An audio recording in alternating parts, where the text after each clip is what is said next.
This episode is brought to you by Prize Picks. You and I make decisions every day, but on Prize Picks, being right can get you paid. Don't miss any of the excitement this season on Prize Picks, where it's good to be right. Y'all already know I'm pumped for this upcoming season of football. Nothing like September football when you still got so much hope in your team. I got my guy Lamar Jackson and the Baltimore Ravens to watch. You already know I'm always picking more TDs for Lamar. Still think he was robbed of the MVP, but we're going to get it right with Lamar on Prize Picks. Also, right now, there's a max discount offer where projection lines are at the minimum. All you need to do is pick more on Lamar, 0.5 pass yards. You know what to do and what my lineups look like now. More Lamar and more than 0.5 pass yards all day with that max discount projection minimum. Prize Picks is simple to play. Just pick more or less 2 to 6 player stat projections. If you get your picks right, you could cash in. Prize Picks is also the best way to get on the action of sports in more than 40 states, including California, Texas, and Georgia. Prize Picks puts their users first, so all withdrawals are fast, safe, and secure. Prize Picks offer Venmo, Apple Pay, MasterCard, and more for quick and easy deposits into your account this football season. Prize Picks also offer injury reboots. If your player leaves the game in the first half and doesn't return, Prize Picks won't count it as a loss. Okay, Prize Picks, I see you for the people. Prize Picks is the best way to win cash this football season. Which players are going off? Which ones aren't? Make your picks in less than 60 seconds and turn your takes into cash all season long on Prize Picks. Prize Picks is the best place to win cash while watching sports. Join millions of users and sign up today. Download the app today. Use code Shannon to get $50 in lineups after you play your first $5 in lineups. That's code Shannon to get $50 in lineups after you play your first $5 lineup. Prize Picks. It's good to be right.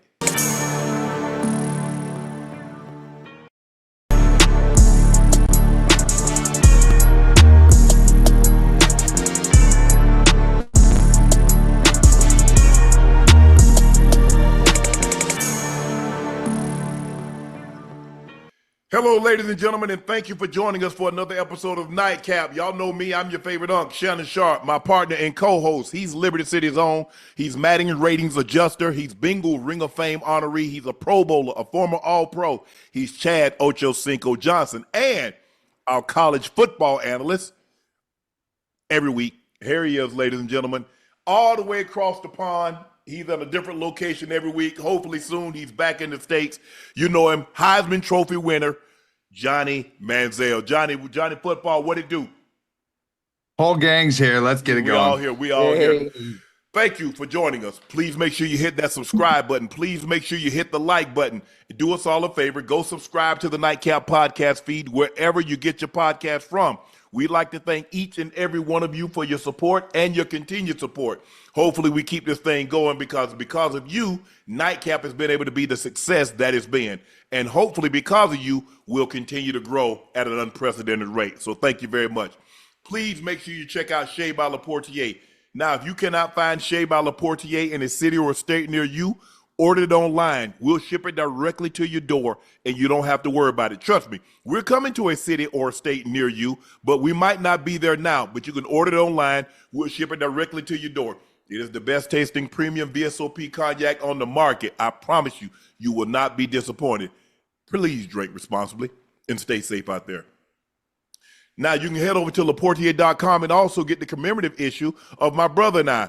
He went into the Pro Football Hall of Fame. We became the first brother combination elected to the Pro Football Hall of Fame. And a token of my appreciation, my love and support, this is what we came up with. It is a keepsake. It's a one-of-a-kind.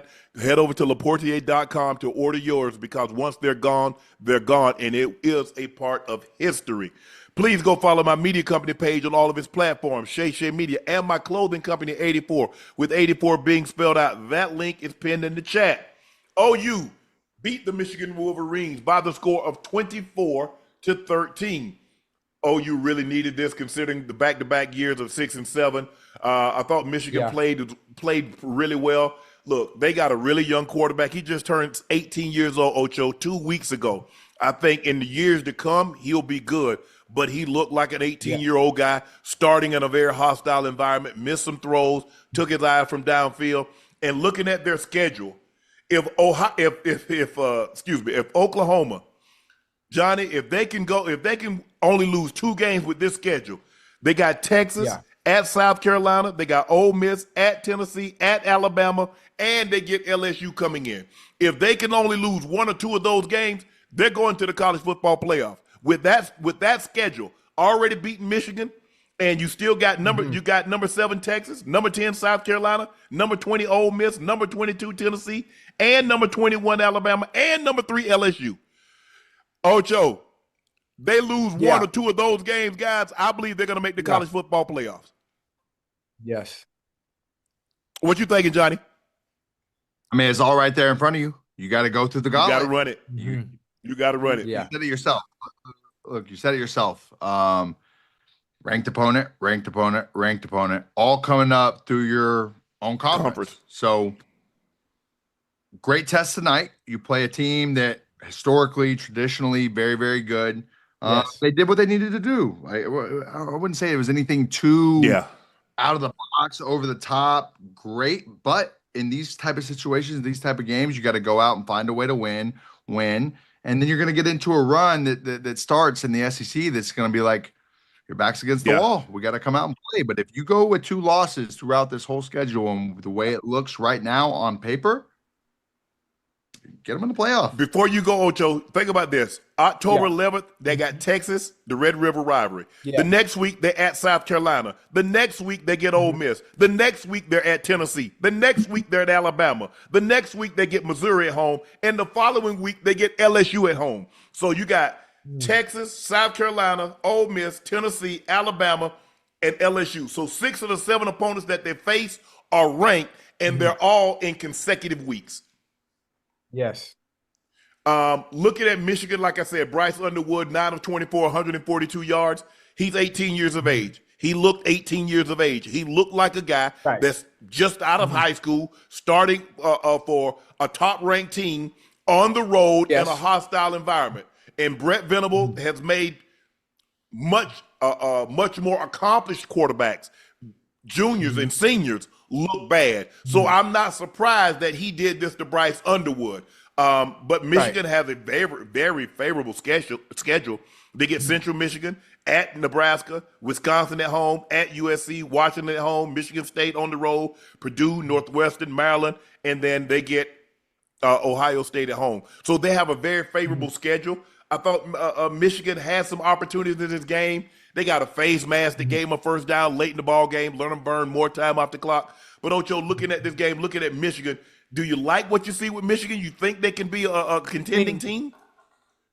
I like what I saw from Michigan. Obviously, they've always been a running team. I would have liked the coach to have done something different, even though you have a freshman quarterback. If you see that the running game isn't working, lean on your quarterback to be able to make some other plays, maybe outside of the pocket, rolling them out, playing to his strengths a little bit more to get him a little bit more comfortable.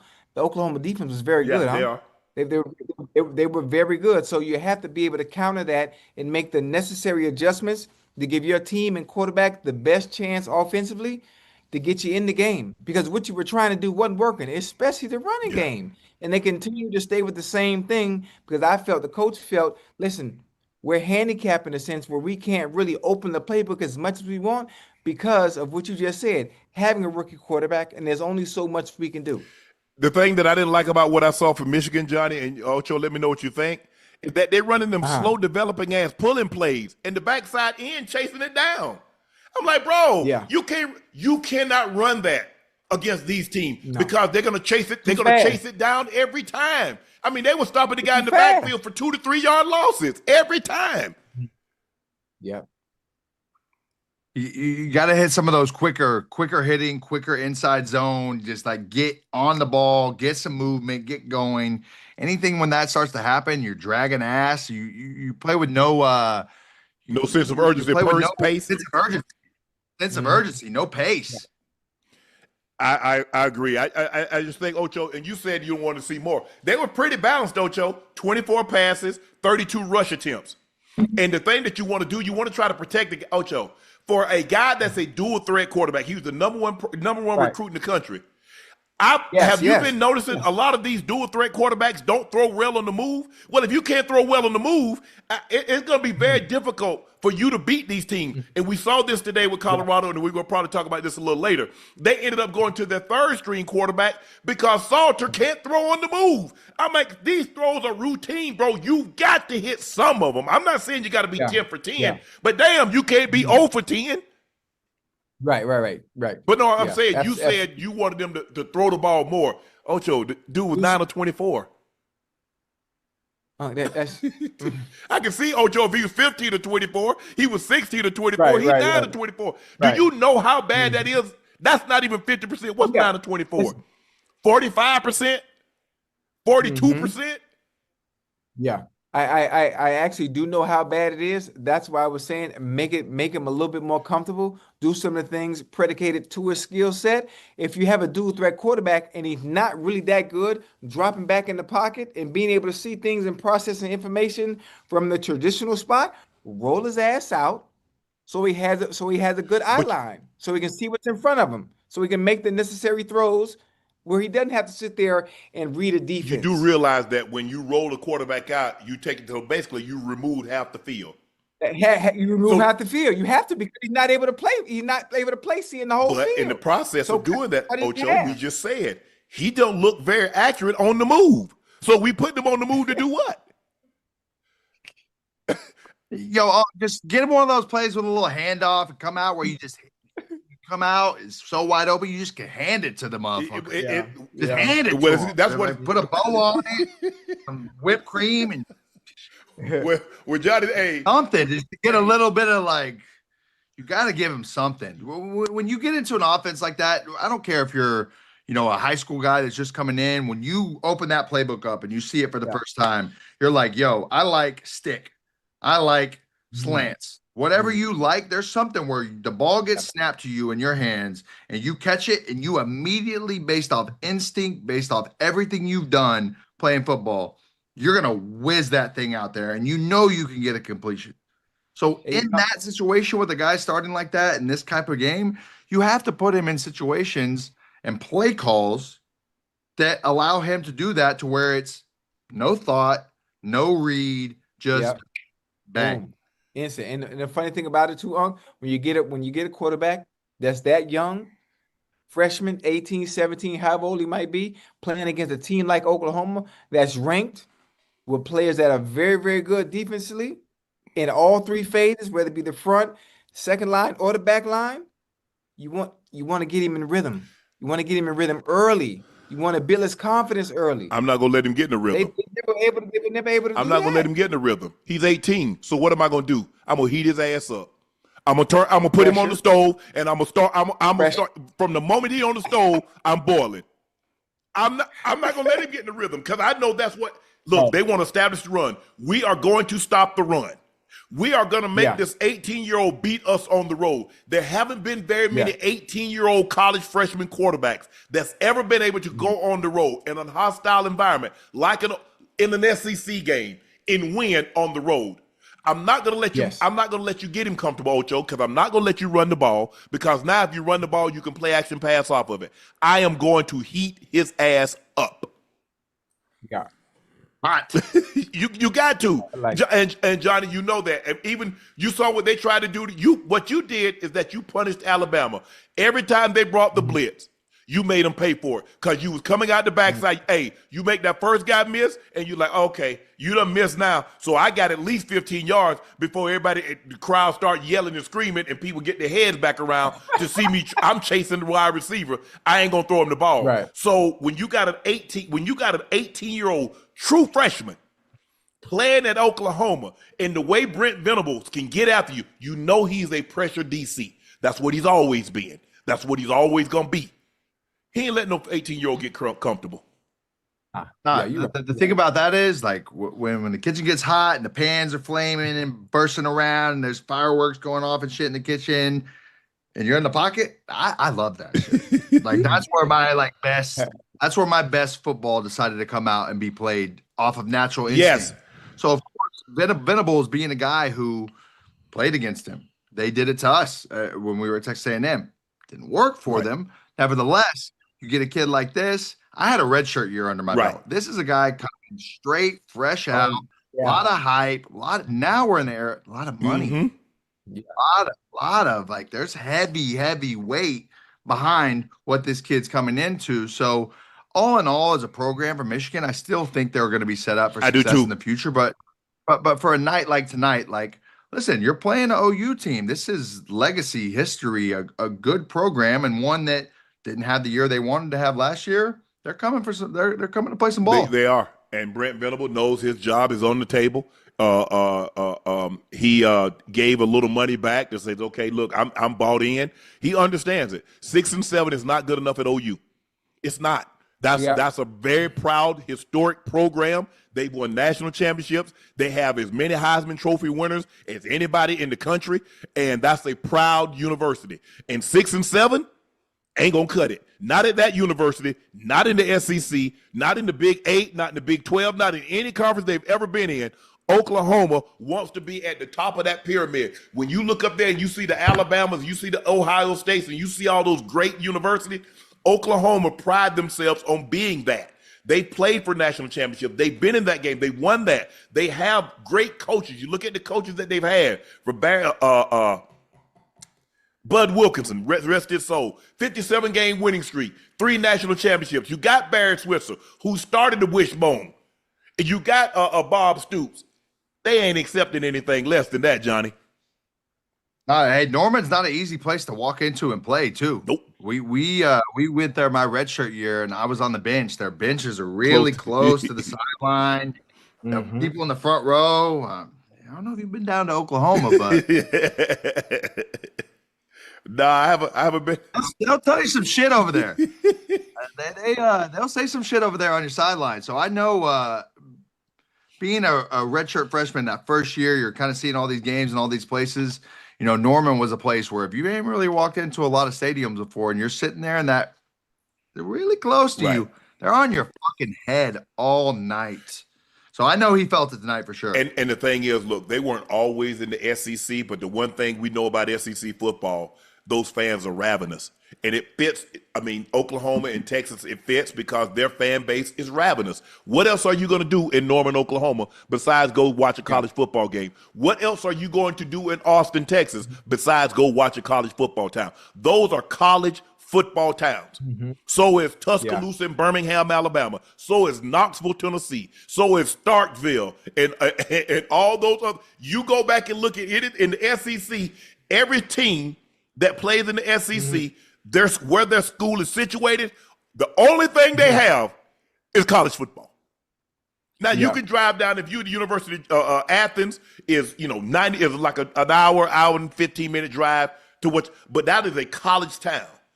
So is Columbia, South Carolina. So when you look at all these schools, those fan bases, that's the South. Football rules the South. I don't give a damn what you bring down there. You could bring the Yankees.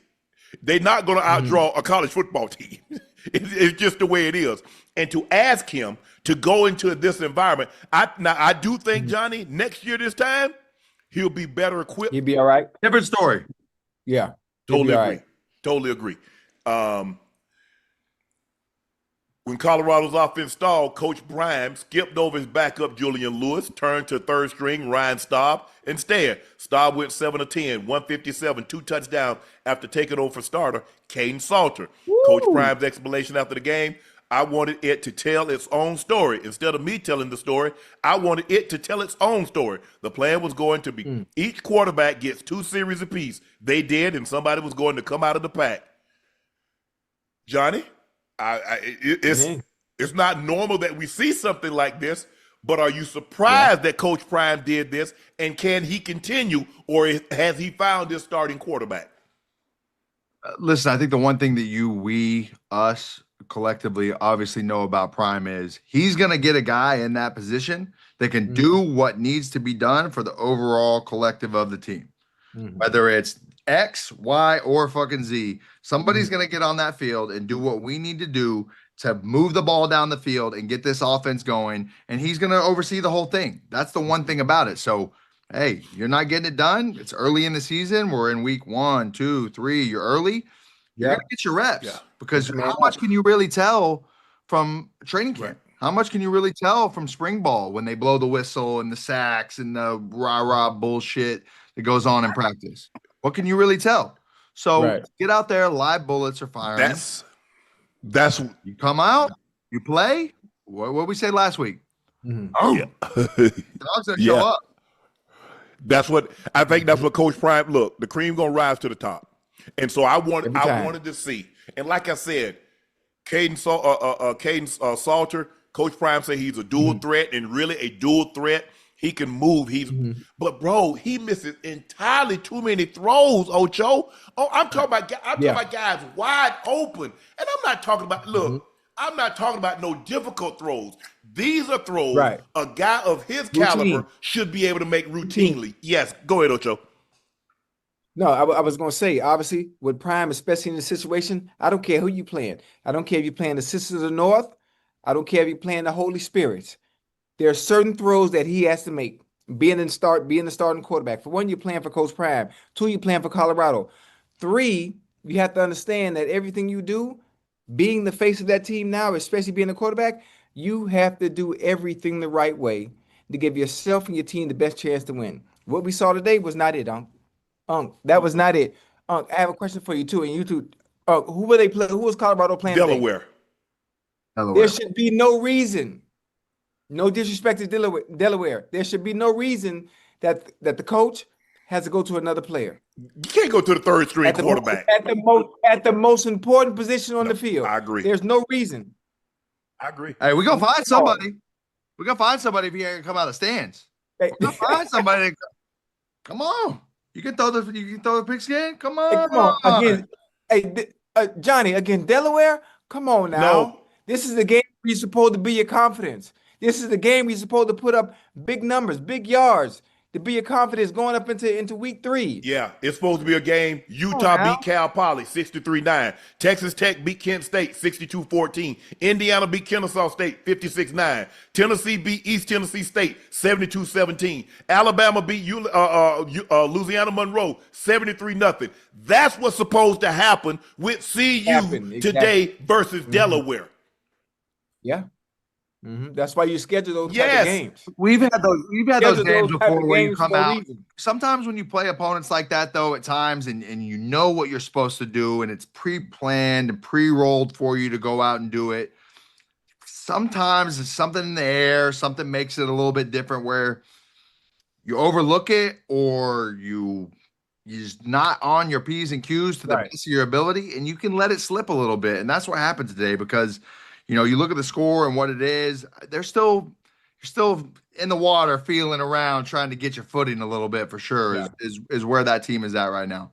Even if we, first of all, the third string quarterback plays because we're up 50-0. That's why he plays. We don't bring the third string quarterback in, Johnny, to give us a spark. I can honestly say this. I've never seen this before. And that I think, if I'm not mistaken, I think isn't Delaware an FCS or they Division 1? I think they're FCS now. Subdivision, whatever they call it. I'm not trying to be disrespectful, but I think that's what Delaware is. Hey, they got to check, Shannon. They got to check from that school. Oh yeah, They're gonna be all right. you gotta. They probably played them a meal too. Ooh. Hey, I have a question too. When it comes to the schools like this, where it's the Power 5 playing the smaller schools, and the smaller schools get that check, does it go strictly to the athletic department only? Yeah. Okay. But- I'm just curious. Look, there's some schools that look. You know what, Ocho? I want to win the Powerball for the so simple reason. In 2026 and 2027, no HBCU will pay a Power 5 school. You're not going to get embarrassed to get $500,000 or $1 million. I'm gonna give you $1.5 million. I'm gonna give you $2 million. I'm gonna give each of you guys $2 million not to schedule these. Because what it's doing, Ocho, it's not helping the club. I understand it's helping your athletic budget, but you're getting your kids embarrassed. They don't have no business being on the school, being on the field with those guys, to go out there and get beat 77-0, to get beat 70-3. What is that doing, Ocho? Yeah. Wait, that was Florida State today, right? Florida State beat somebody 77-3? Yes. That- And that's man. Okay, this is Delaware's first year. Shout out Castellanos. Delaware's Shout out FBS now, Castellanos. guys. Yes. FBS? Okay. Yeah, you shouldn't use look, and I understand. Look, I mean, hey, Oklahoma State got a check, and Oregon put 69 on them. But Bethune Cookman, Savannah State, Grambling, when you go play Ohio State, Ocho, Bethune and Ohio State, really? You really? Yeah. I mean, I don't even know. They probably took it off because a lot of what they had started doing was taking them off the board. We're not going to even bet this game. Yeah. Savannah State going a couple of years ago playing Oklahoma State and getting beat 77-0. They played Miami, get beat 84. What is that? And you get that, guess what? Now they give you 500,000, 700,000. Hey, you got to bring your band because your travel is you got to pay for your own travel.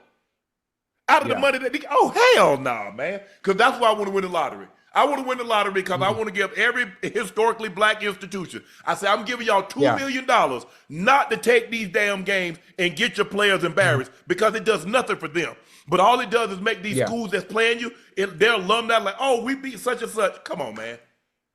Come on. Yeah, but Bob, obviously, you know what? You know, the funny thing about it too, Unc, is those games have to be scheduled. Those games have to be scheduled for a reason because there's no other place for that money to come to.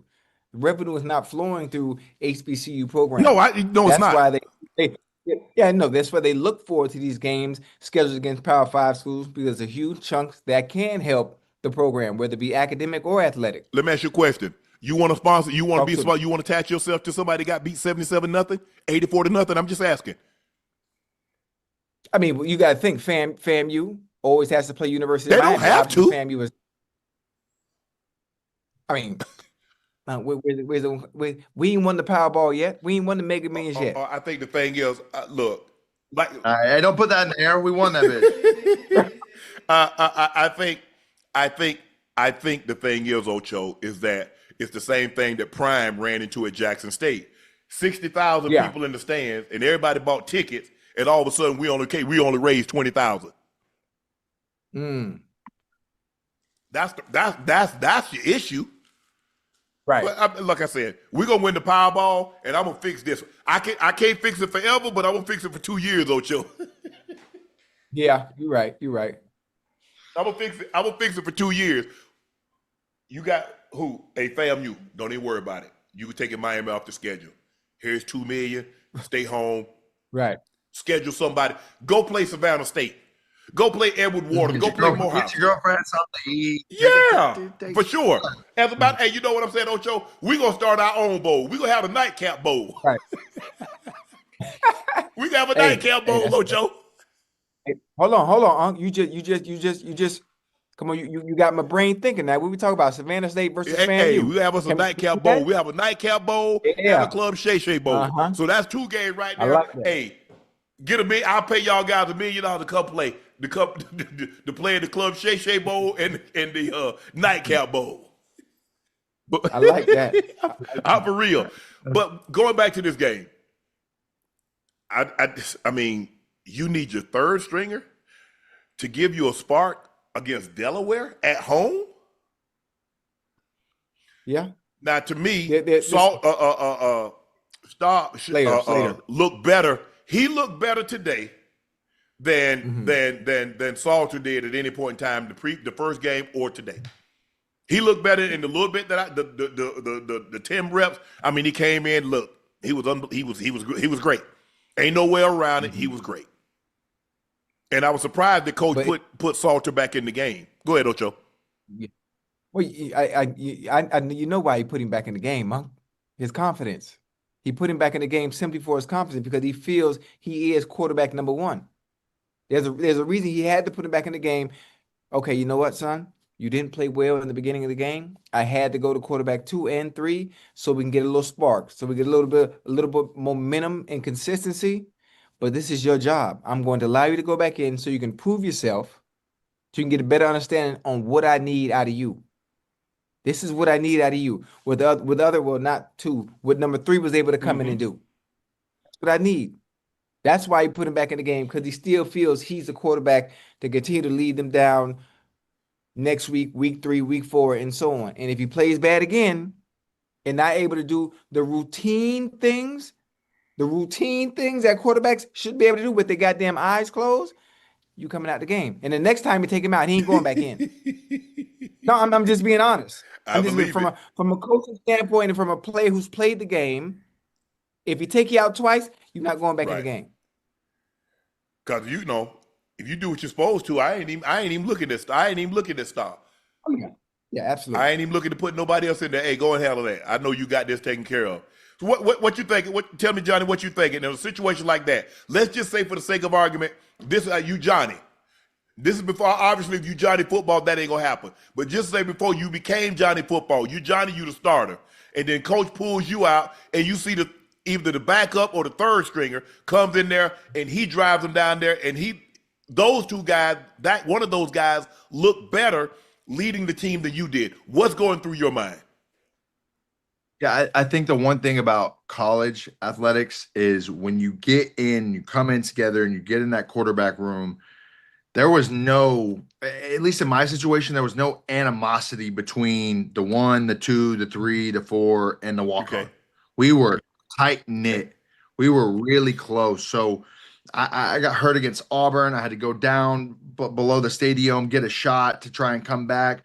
Matt Jokel came on the field, led us on a couple drives. Like, I think for our morale and our situation, like, and in this one currently, you want to have a great QB room, not one that's pins and needles and really kind of going at each other. Oh man, you're not thinking in your head, oh, am I going to get a play? Is this my chance? This. You have so much stuff that could be going through your mind.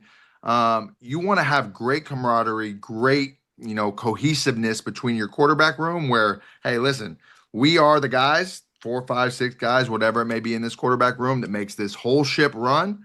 We have to be together. So if it's Salter, we need you to go. If you're going and you're taking us down, you're driving us, amazing. We need that. And eventually this will play itself out in a way to where everybody on the team, the O-lineman, the left tackle, whatever it may be, rallies behind the guy because they see that little spark and they will rally behind him and it will present itself and it's just like a horse. You got to tie up with somebody. So they'll find somebody. And in this little early season moment, you'll look back at it and be like, okay, we're trying to find our footing. Now we latched on, we go. Yeah. Next week, what do we see? Salter. So is it still the same? 1, 2, and 3 stays the same. Yeah, absolutely. Salter starting next week. Matter of fact, this is gonna tell you the whole story. Who they I playing? think they play Houston. Colorado have it? They do. They play Houston on Friday night. Houston not that bad, huh? No, that's gonna be a test. It's Houston not that bad. So now you get to see if he goes out there and he plays bad and he puts the team in uncomfortable positions where they don't have a chance to win or things aren't going right offensively. Prime is gonna make that change. He's going to make that change again, and he's going to make it a lot sooner. He's gonna make it a lot sooner this time. It starts on Monday, right? It starts on that first week of practice, setting the tone, getting ready, getting right. Like you know what it is. You saw it play itself out. You're sitting there on the sideline as you're not playing. You're watching the team go down. That gives you a sense of urgency. That's a kick in the ass that you need. Right. So when Monday comes around and they run out the ones for the team period, you're up. You better fucking latch onto that. Take that practice week really, really, really serious. Yeah. And get ready to go. Because Houston's not just gonna roll over. And I think the thing is that I love about that Prime did is that he's like, bro, I understand how this look and how this might upset you and your feelings, but right now I'm trying to win a football game. Feelings don't win football games, huh? They don't. No, they don't. And Prime understands that playing at the level, coaching at that level. He understands. He's been a coach. He's coached high school football, Jackson State, now CU. He understands. And a lot of times, sometimes coaches are afraid to hurt the starter's feelings. And sometimes they stay longer with that guy than maybe they should. I want to give a coach some credit for going to make this decision because I promise you it wasn't an easy decision.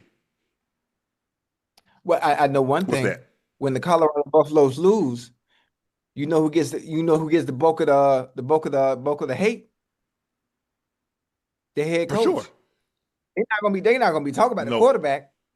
Coach Prime finna be in the news. Coach Prime is gonna be in the media. So making that decision at the quarterback position and making a move to one that can give us a better chance to win, it's easy because of the bull jive he got to deal with if they do lose. So it's gonna be a very interesting situation moving forward. We'll see how they how this thing plays out. But Johnny, like you said, hey, they'll still this Monday leading into the week, things could change. But I agree with both of you guys. I think Salter stays the starter, but I don't think this thing. I think this thing is written in pencil. It's not. It's not written in Sharpie. It's not written in permanent ink. They'll erase a thing. Florida inexplicably loses to University of Southern Florida 18-16. This is the second week they went on the road. I think they went on the road last week and they beat Boise State, number 25 Boise State. They come home and they in-state. They go down to Gainesville and they beat Florida. Man, Billy Napier. Johnny. What happened? Go ahead, Ocho. Go ahead. Okay. Go ahead. I was just gonna ask you, Johnny and Unc, what happened to the Florida that I love? What happened to the Florida that I love? Well, he ain't opening that wide, Johnny. Hold No, Johnny, on. he opened it like this here. I know you. Hey, you either gator or gator bait. Now people eating gator tail. They eating gator now. I don't understand what happened. When I think about the Florida teams, especially collegiate, of the 90s and the 2000s, the early 2000s, were Florida, Miami, and Florida State were the schools to be and be at, especially from a competitive level. No matter who you playing every week, you got some dogs coming out of every week, regardless of what. Where's Jeremiah Smith? Where is he from? Oh, he from the Williams kid that's at Alabama. Where is he from? Florida, right?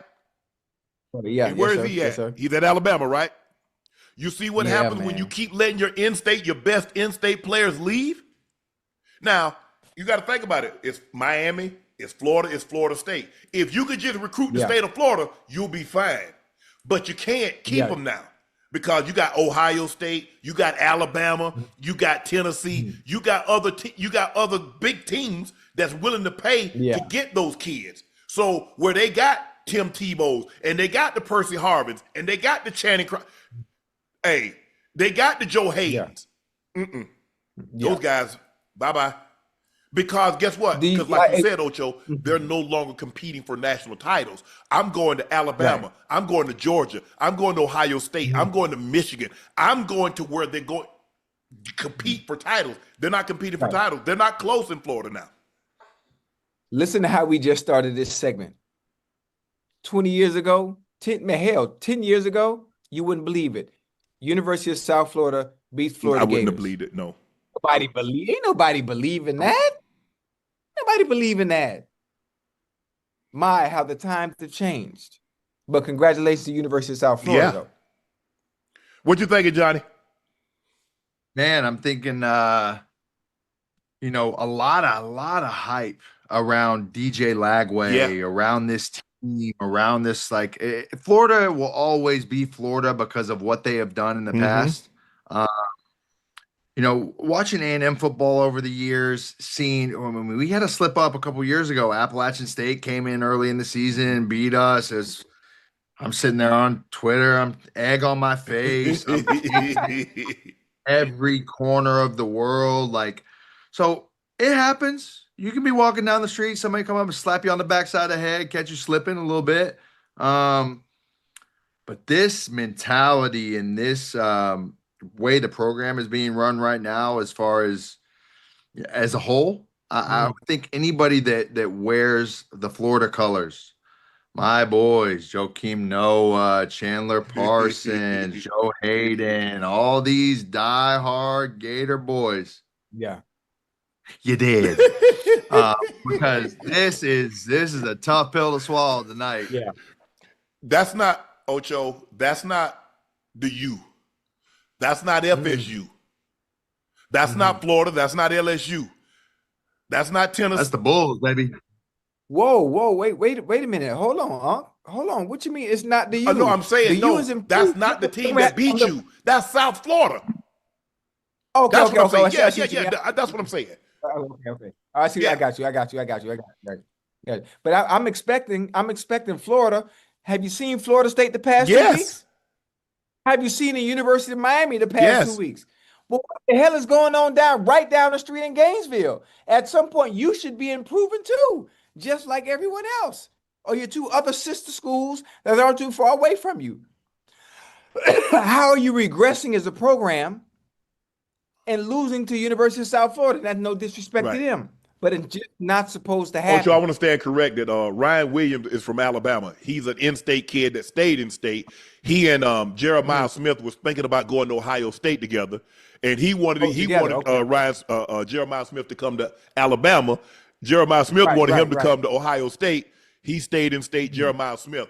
But you go back and look at they let the guy that just retired from the Raiders. Amari Cooper, South Florida kid. Amari Cooper. Calvin Ridley, South Florida kid. Jerry Jeudy, Yeah. South Florida kid.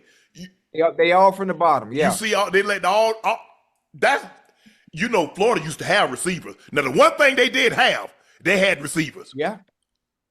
Back to back. Anthony Back to back. Caldwell, they had receivers. Ike Hilliard, they used to have receivers out the yin yang. They had running backs out the yin yang. Hey, Fred Taylor. Freddie. Another one. Yo, Hey, speaking on this game still too, Byron Brown, USF, 23 at 36, 263 and a tutty, had a little 66 on the ground. We're gonna go for over 300 going into Florida's place. Man, mad props, mad respect. Go in and have a game like that. Played really well against the obviously number 15 SEC team in the country. You're right. Yeah, you got to give him some love, man. That's a hell of a game. Good props to the young man. You're absolutely right. Oh, here it is right here. The USF and Florida. I mean, you pay them. They probably got a cool million. That'd be like, hey, Ocho, that'd be like paying somebody $500 to slap hell out you. Nah, hell nah. You paid this team $1 million to come down there and put foots in you. These are the type of teams that Florida scheduled for homecoming. Ocho, let me owe you 500. Let me smack the top of that head, baby. I'm like, man, come on. Hey, Johnny, Ocho, man, y'all know, hey, at a big school, hey, when you schedule, that obviously it's not a homecoming game, but when you schedule somebody for homecoming, you're supposed to win. You got all this alumni coming back. The students that don't even normally go to games, they're going to come to the game. They want to see a dub. Yeah. I guarantee you, when they put USF on the schedule, they're like, oh, yeah, this a dub for us. This is a dub. They probably checked it off as soon as they saw the schedule. As soon as they saw the schedule, there's certain teams that you look at. Oh, we got this. This ain't nothing. But what? No turnovers. South Florida didn't turn it over. So, and they took the ball away from Langway once. 31 for 143. Langway was 23 of 33, 222. So he didn't play bad. But they had South Florida had 263 passing, another 128 on the ground. Two things that jumped off to me. You lose the turnover battle, even though it's +1 or -1, whatever you want to call it, and penalties. I mean, 103 yards and penalties too. So two things in a game like that comes down to be, 3 scores for each team ish. Turnovers and penalties come down to be a lot of the nitty gritty of what it comes down to. Neither team was really great on third down. South Florida was 6 of 16. The Gators were 4 of 12. Nothing to write home about. The Gators possessed the ball almost 9 more minutes. But like you said, Johnny, the great equalizer are penalties. So when you have 28 more yards, 2 more and 28 more yards in penalties, you bring a team that maybe you're better than, you bring them up to your level, or you creep down to their level.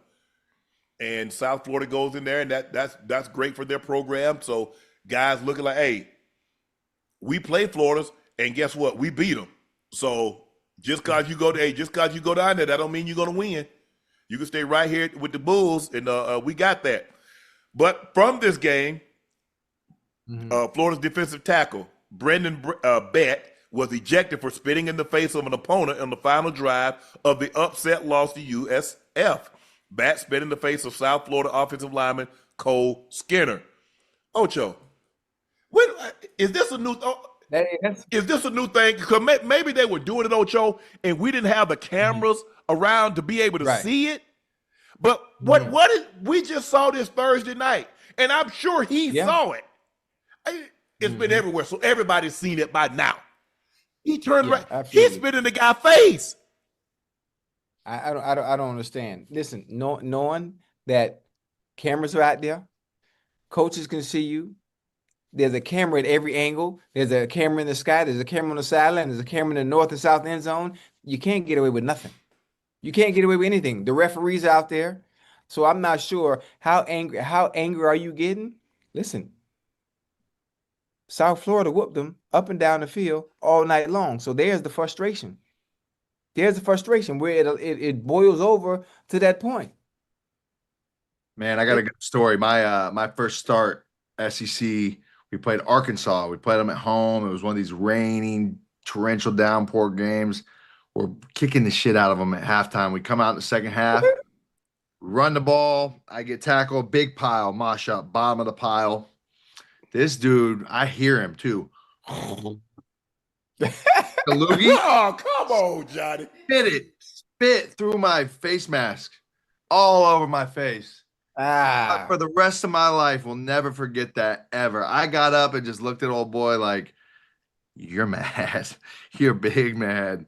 Oh, Johnny. It happens. But to see it in the NFL game, it's plastered all over social media, everywhere. You're going to come out and do it again? Like, man, some people just so I'm going to say this, Ocho, I'm going to let you go. If you spit on somebody, whatever they do to you after that, I'm cool with. Right.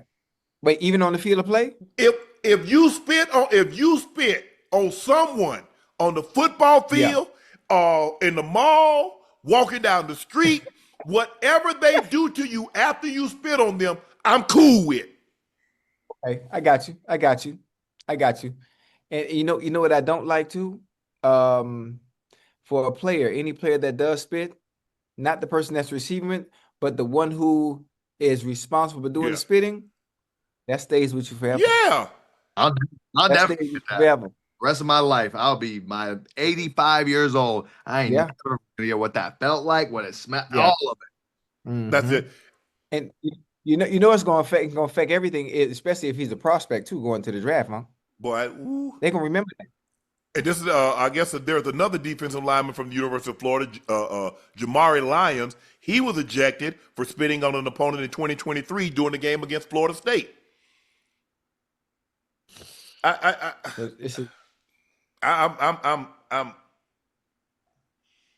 You're perplexed. I am right now because I just can't fathom. And we've all been really, really mad. We've all been really, really upset. But the thing that's going through my mind is not to like spit on somebody, because I'm saying whatever somebody does. Look, I might not be able to control your actions, but I can control the consequences from your actions. So you get to control one or the other. You get to control the actions. Someone else gets to control the consequences.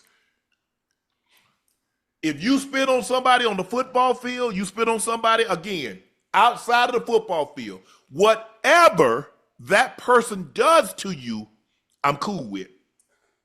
Good with it? Yeah. No, big one takeaway huge from this week. I thought my favorite game of the day that I watched all day. You guys tap into the Baylor SMU game at all? I saw that. Hey, Johnny and Unc, my nephew play for SMU, Romello Brunson. Okay. They that was I thought SMU had unbelievable 2-minute drive by Baylor. Shout out Jake Spavital, my guy, my old OC at Texas A&M.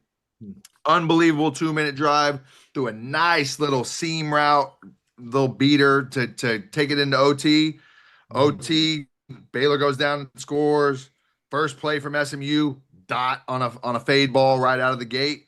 Couldn't get it in on their second possession, but Man, shout out to Baylor. That was a really, really good game. Me and KD were sitting out here in Paris, locked into that game, watching how it unfolded. So I think that was my favorite game of the weekend for sure. Well, if you like points, if you like getting up and down the field, which most of us do because we're on the opposite side of the football, it's hard not to like that for the simple fact, like you said, 48-45. So that's what people come to the ball game to see. They don't want to see all that 13-10 and 21-20. Nah, I want to see some points. And the more overtimes, the better. Yeah. Hey, if you want to see some funny shit, watch Iowa State try and score a touchdown with a minute and a half left on the clock in a football game. They don't know what the hell's going on when they have to throw that thing. Man, I was like, man, this was I'll try to pull the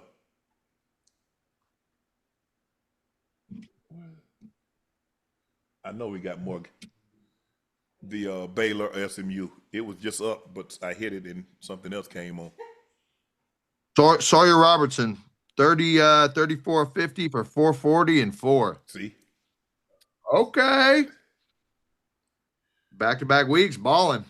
Yeah, but you know what the Baylor, the thing I like, first of all, SMU gonna put points on the board, Baylor's gonna put points on the board. See, he keeps doing that. That's what I did. No, he did the same thing. You hit Baylor, and that's what came up. It's gonna be. It's like I said. I love. If you love points, watch a Baylor game because they're gonna score, and it's gonna be hard for them to prevent someone from scoring. So you go get probably a game that's gonna go late into the fourth quarter, and it's probably gonna be a field goal or a touchdown game, one way or the other. Syracuse head coach Fran Brown made his team run sprints after winning 27-20 versus UConn. Ocho, Johnny, have you ever seen anything like this? Have you ever been a part of something like this?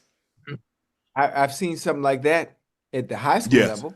I see something like that when I played Pee Wee, when I played for Liberty City Optimists, or I played for Miami Lakes Optimists, when things aren't going well. And I've never seen it happen after a game. It's always something that you do during practice or after practice. Or maybe, you know what, Unc? Your teacher calls and tells your mama, your grades ain't up to par. You've been getting in trouble in class. You're disturbing. Your coach put you through gassers as punishment. Suicides, whatever you want to call it. But after a game, at the collegiate level, nah, Unc. No. I've never seen anything like that. I wouldn't want my teacher to call my grandma and tell her nothing about my grade because my grandma gonna come up to school and tear your ass up. So that'll be work. I'd rather run gases than have my teacher tell me to run gases because I already know what happened if Mary Porter was gonna come up there. Ocho, I remember I told you the story, Johnny. I told Ocho the story. We lost the game on a Saturday, and Coach told us after the game, he said, since y'all ain't hit nobody with these uniforms, y'all ain't get them dirty. We're gonna get them dirty tomorrow. We're gonna practice tomorrow. So that same uniform, he said, don't wash them because ain't nothing wrong with these. They not dirty. They not musty. They not stink. So have these jerseys hung up in their locker, and we going to practice. And so we practice that. Man, you talking about, I'm like, damn. Even being 20 years old, I was still, I think I was I was 19. I was still sore because I just played a game. I just played 60, 70 plays. And to come right back out there and put the pads on. We play bad in the rain. Coach wet the whole field. We go out there and practice. In the rain. You know what it is, though? I'm sitting here. I'm telling you guys from spring ball into summer into training camp. I keep saying the same things. Y'all keep doing it. Keep doing something wrong. I'm preaching. I'm letting you know as I stand up in front of this team meeting in front of you. This is how we're going to do things. Oh, you boys don't want to listen? This is a game? Jazz on the line. I know where he's coming from. I get it. I mean, do you want to do it? But I guarantee you what, when they get on that bus and you can hear a pin drop on the bus on the way back to the plane or wherever they're going. They were home. That message is going to be received. Syracuse was at home. UConn.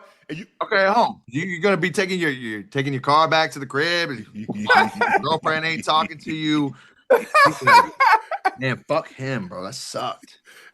That's it, man. It's embarrassing. It's just like anything. I mean, because a lot of times we didn't go into the locker room, Ocho. We would go down in the corner of the end zone, especially if we weren't winning. Now, if we were winning, coach would take us in the end zone. But if we weren't winning and coach is doing this, you know, if somebody doing that, you getting reamed out. Right. He mofoed us and SOBing us. I'm like, Lord have mercy. Only thing I'm going through my mind, he ain't talking to me because I got 9 for $120 and 2 touchdowns. So he ain't talking to me. That's the only way I can get through it, Ocho. Right. One heartbeat, Unc. We only got one heartbeat. But see, I have to tell myself that because my grandmother never spoke to me like that. And I feel some type of way if somebody called me out of my name. So I'm just telling myself, Shannon, he's not talking to you. But so it's okay. He might be looking at you, but he's not talking to you. So that's what I'm telling myself, Ocho. I understand he has to do it for the betterment of the team. That's why I always did the right thing, because I didn't want someone to think that I could do wrong, but they had to do right. No, I'm going to do right. So everybody, and so now, well, hell, if Sharpe does it, we got to do it. But if Sharpe says, nah, we're not going to do that, well, we're going to rally behind him. And so I understood coaches, frame of reference, Johnny, because I told Ocho also that we used to jump offside and coach would make everybody run, even the people that wasn't even on the play. Ocho say, you be jumping, hold on, we even at the one, no, it doesn't matter. You on the sideline, if you on offense and you jump offside, give me a lap. Give me a lap. But yeah, look, I bet he got their attention. Yeah. Because the last thing you want to do is after you've played, in most colleges, you're going to probably play 60, 80 plays. I'm looking at this Baylor game, Johnny. They had 94 recorded plays. They had 2 receivers, Ocho, go over buck 40, buck 45. One had 9 for 151, the other had 10 for 145. And 115-yard rusher. You would like Baylor. You would have liked that Baylor. Yeah. They throw like crazy. They throw like crazy. What's the receiver? What's the receiver went to Baylor and it really didn't pan out in NFL? He went really early. He played in Cleveland. Very early. Corey Coleman? Corey Coleman was the first round draft pick. He went to what you call him though? Didn't he go to Tennessee first? I don't know. He went to that team and I don't really talk about it no more after last week. He went to Cleveland. What you call it? Went to Cleveland too. Led the league in receiving. Cleveland. Who? Josh. Oh, Josh Gordon. Josh Gordon. Hey, he was the real you deal. You tell me nothing. Hey, Josh was the real deal. Yeah. Who was that? There was another Baylor receiver who played for the Cowboys. My dog. What the fuck's his name? It was cold. Fuck. Terrence Williams. Yeah. G.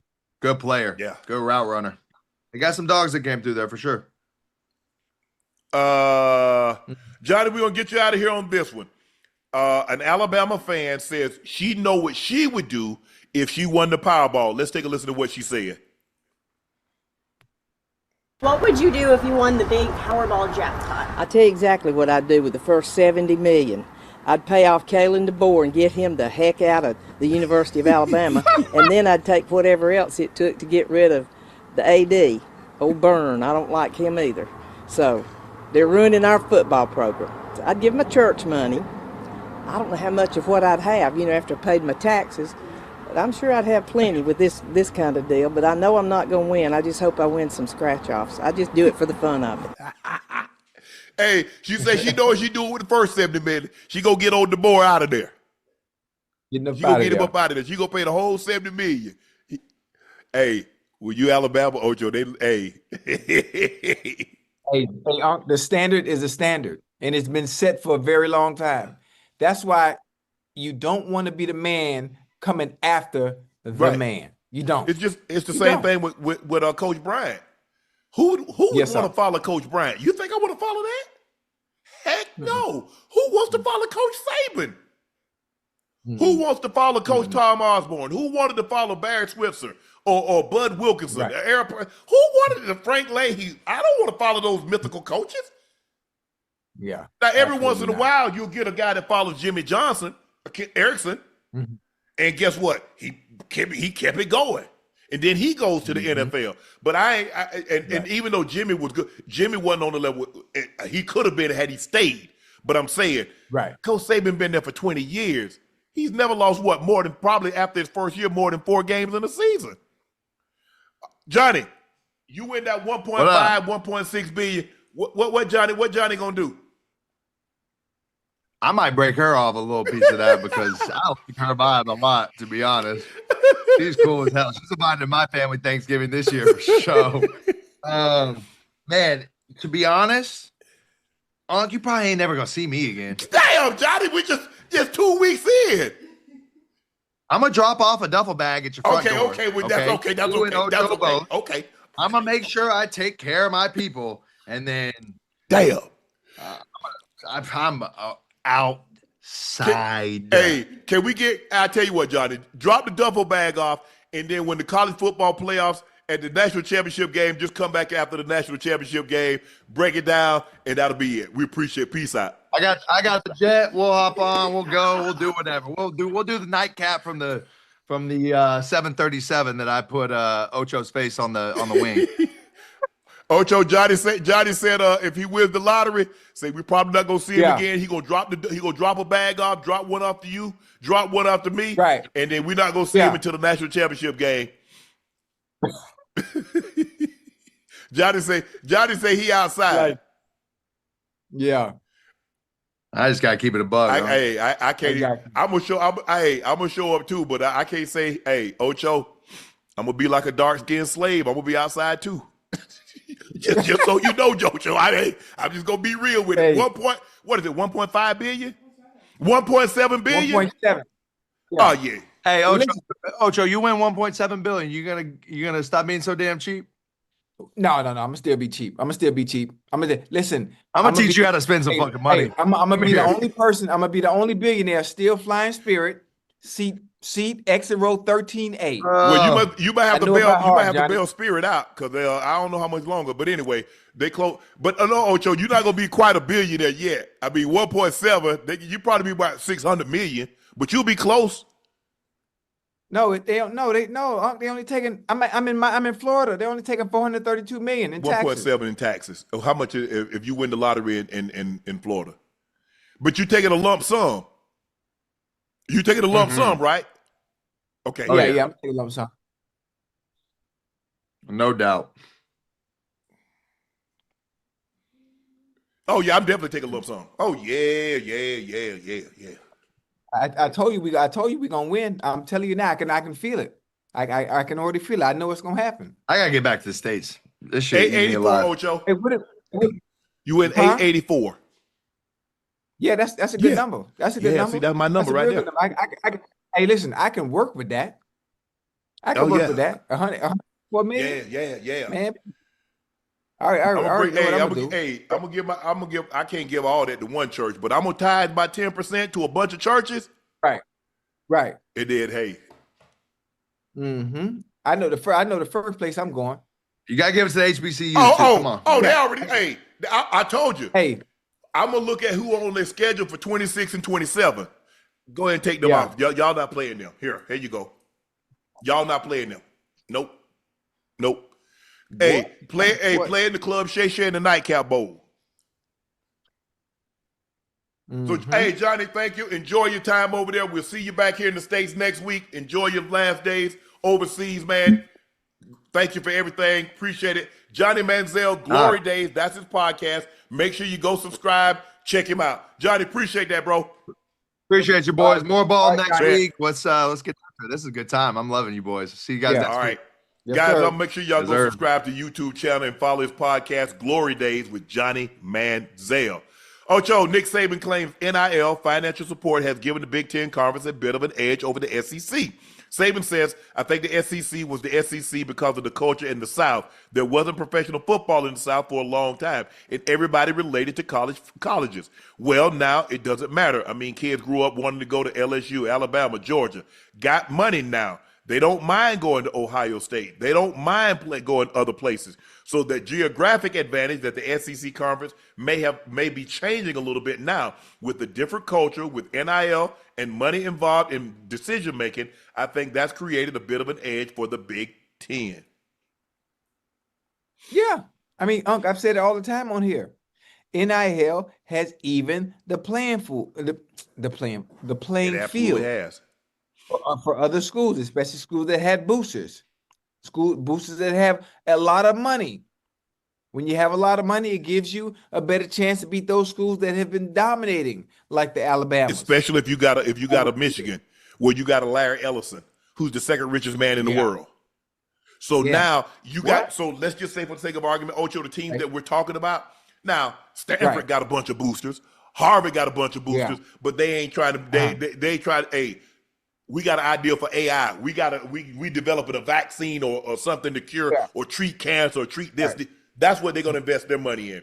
But you got a Michigan, you got an Ohio State, you got an LSU, a Texas A&M, a University of Texas. Because them all, hey, you got to stick your hand way down. Hey, they got deep pockets down in Texas.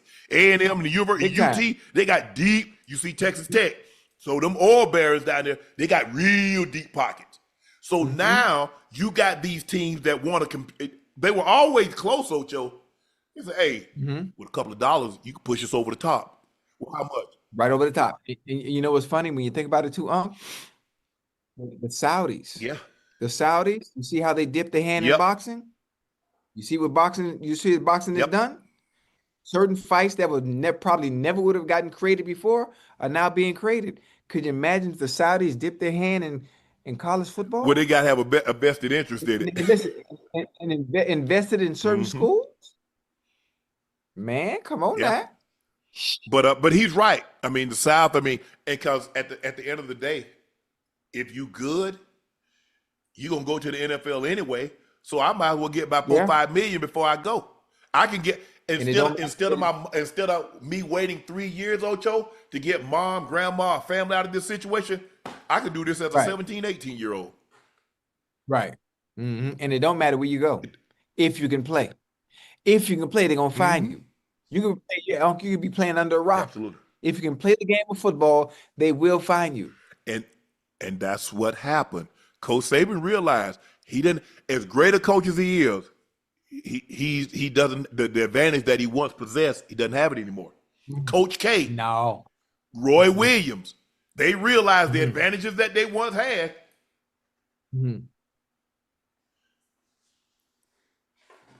Okay. Yeah, not there. And Michael Jordan shoes ain't gonna cut it. No, you need more than that. The apparel. Yeah, Ocho, guys getting $4 million. Guys getting $4 million, $3 million. Can you imagine as a 17, 18-year-old, Ocho? Man, if I'd have got $1,000. 1,000 at 17, man, give me 500. Yes. You know how much money at 17, you know how much money $500 is? Back then when you ain't had nothing? Yeah, I absolutely know. So can you also so imagine, Ocho, they give you 20, 50,000 back then. Oh, Lord have mercy. Man, stop playing. Granted, don't buy no more bologna, don't buy no more hot dogs, don't buy no more lunch meat. Hey, number, and my homeboy say number quarter-house steaks. Man, I took my homeboy out to eat one time. He said, let me get that quarter-house steak. The server looked at him and was like, excuse me? He said, yeah, let me get that quarter-house steak, cook it well. I'm like, quarter-house? I said, you mean porterhouse? Yeah, that one. Hey, he's saying it wrong. Saying it wrong. I'm looking at it like quarterhouse. Hey, speaking of, since you're on the topic of meat, I tried What'd you try? That Wagyu? That there it is. That thing like butter, ain't it? Yeah. Ain't it like butter, Ocho? Listen, now I see the difference. Now I see the difference. And I had the waiter explain to me. Now I'm looking at the menu and I'm looking at the price point of the steak and the difference in the price point of the steak and the wagon. And it gave me a better understanding. Then he explained how the cows are massaged. They get beer. And they take care of them. They a certain type of diet. And then I asked, well, does it really make that much of a difference based on the way the cows are absolutely raised? does. And listen, they broke it down to me. Me and the missus went to Prime 112. We went to Prime 112 in Miami. You know, I don't really frequent restaurants like that, but I wanted the missus to go. Went there, you know, and enjoyed ourselves. They gave me a history lesson. They gave me a history lesson on the wagon, on why it cost, how, you know, what it did. So now a lot of these farmers and they're like 5 generations. They're 4 or 5 generations. So they've been doing this for an extremely long period of time. It's kind of like the farmers used to be, but a lot of the farmers have sold their land off, and because it used to be 4, 5, 6 generation farmers. It's getting really tough for farmers now, especially with the tariffs. But Ocho, you can definitely taste the difference in that meat. Yeah. It's like butter. Absolutely. It's like butter. Man, y'all leave my homeboy alone. Talking about quarter-house steak. He did. I mean, so Ocho, so we in Whole Foods, and I said, hey man, see what type of soup they got. He said, man, they got a chicken noodle, they got a tomato, they got minestrone, and they got broccoli and cheese. I'm like, man. I said, what you say they got? Chicken noodle. They got he wouldn't even say, he didn't even try to pronounce gazpacho. They got broccoli and cheese. Yeah. And they got minestrone. I say, minestrone? I say, you mean minestrone? Yeah, that's what it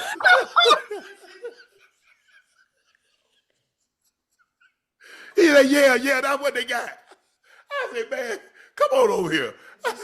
I was on, man, they said, he talking about, he said, well, come on, homeboy, get up. Man, I was on the floor, Ocho. He said, man, yeah. He said, man, these people looking at you. I said, they should be looking at you. Hey, I ain't never heard of that.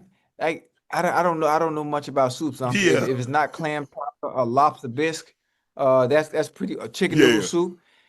That's as far as I go. That's as much as I know. I'm not a real soup guy.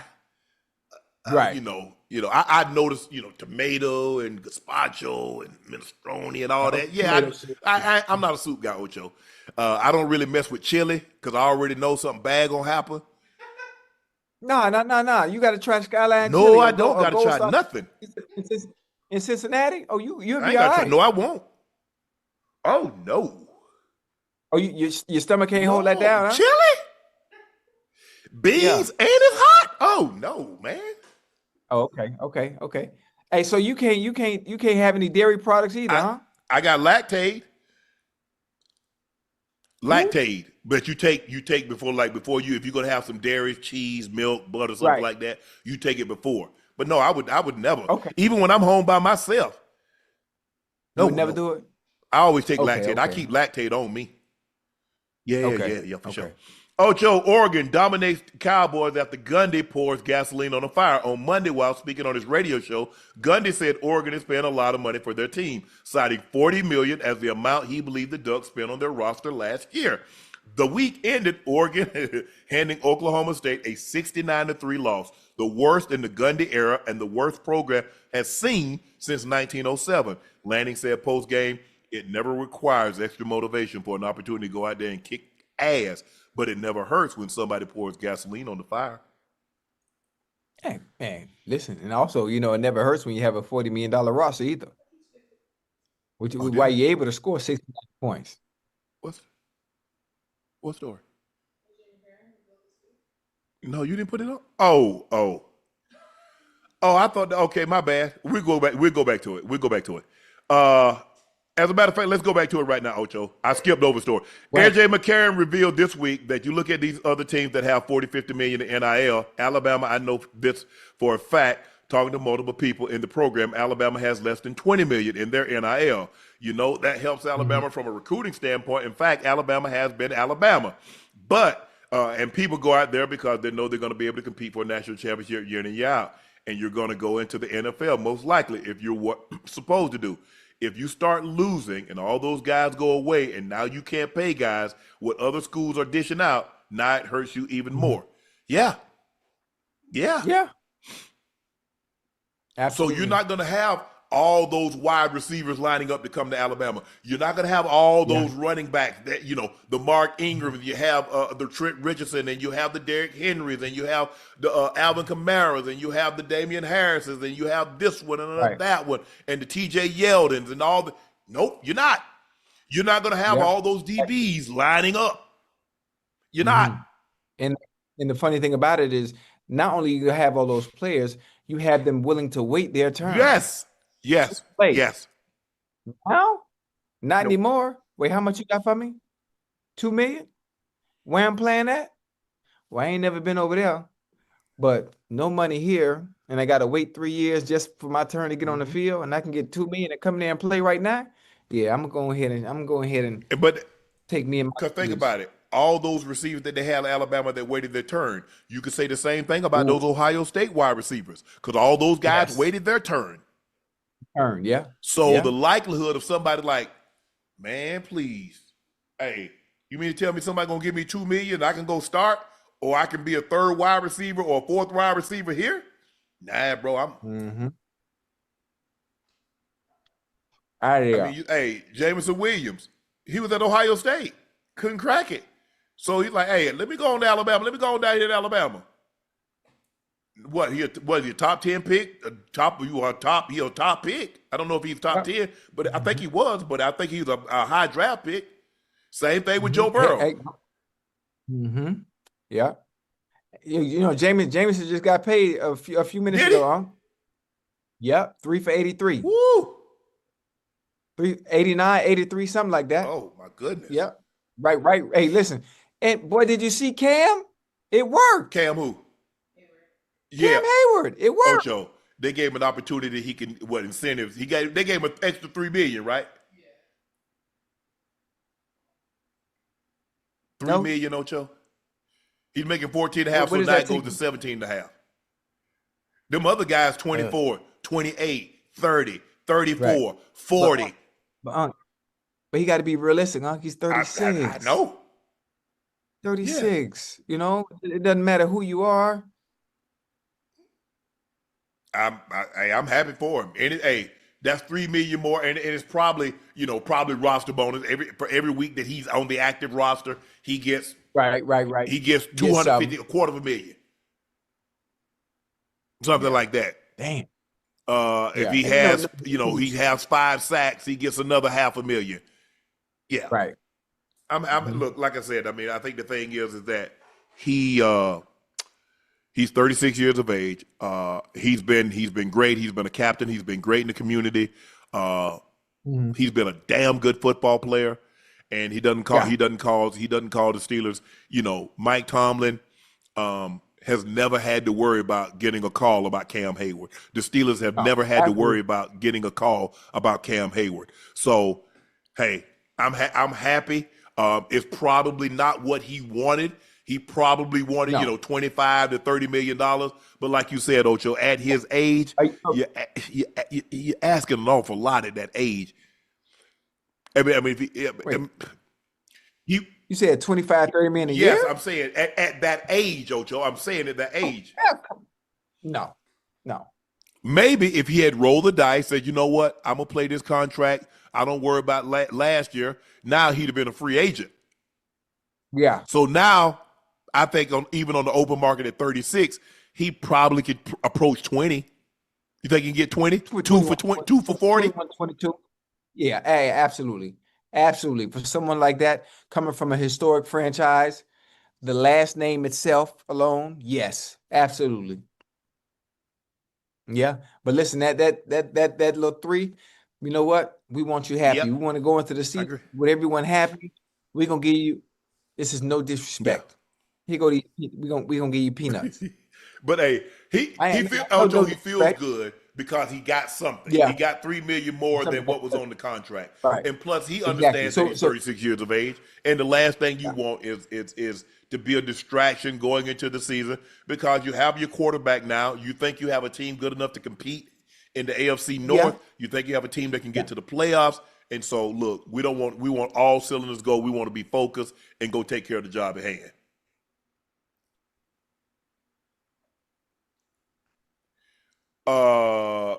The story that we just started on, Wayne Gundy, he's the head coach. He played at Oklahoma State, but he's the head coach now. He said the roster that Oregon trots out there last year was like $40 million, probably similar to what it is now. And so he and Dan Lanning, who happens to be the head coach at Oregon, had a back and forth, Ocho. They going back and forth. And Lanning said in the post game, it never requires extra motivation for an opportunity to go out and kick ass, but it never hurts when somebody pours gasoline on the fire. Nah, not at all. Gundy got to be careful. You got to be careful. Well, he got to be careful to start winning some games, but they're gonna get his ass up out of there. Bingo, that too. But understand your personnel. Understand what you have to work with before you talk trash about a team like Oregon that you already know has a $40 million roster. And what they had last year. Well, hell, if they had it last year, I'm sure they got some dog coming back this year as well. And guess what? They won the national championship, so they might have a little more. Thank you. So does your team? Do you have the personnel to back up some of the trash talk you're doing? If you don't, you go into that game quietly so you don't give the other team ammunition or the head coach post-game material when you know damn good and well you're not going to go in there and have a chance to win. You got to be self-aware as a coach. It's all about self-awareness as a coach. It is. Somebody said it's like 23 million, not 40. Something similar to what Ohio State's playing. Look, because they don't have a cap on it, you can spend as much. It's an open market, so you'll spend as much as the boosters are willing to put in there, and whatever it takes to get a player like a Jeremiah Smith or a player, whatever it takes to get a Caleb Downs, who's your top ranked safety, who left the University of Alabama once Coach Saban left. Okay. If that's what it takes to compete at this level, I'm trying to compete. Yeah. And I think that's what a lot of the coaches like, look, we got to put a cap on this thing. You know what I'm saying? Because if one team can spend $100 million and we, well, hey, it is what it is. Have all your alumni to give $50. It's so funny. It's so funny the coaches or people in positions of power want to put a cap on the NIL, but they didn't want to put a cap on how much coaches can make. Coaches can make and how much university could make off your likeness. But now the players are getting some money. Now they want to put a cap on it. Come on now. So it is 69-3. Coach Gundy might be in trouble. Oh no. They playing Oregon now. They're playing Oregon. Ocho, they don't give a damn who you playing. That's Oklahoma State. 69-3.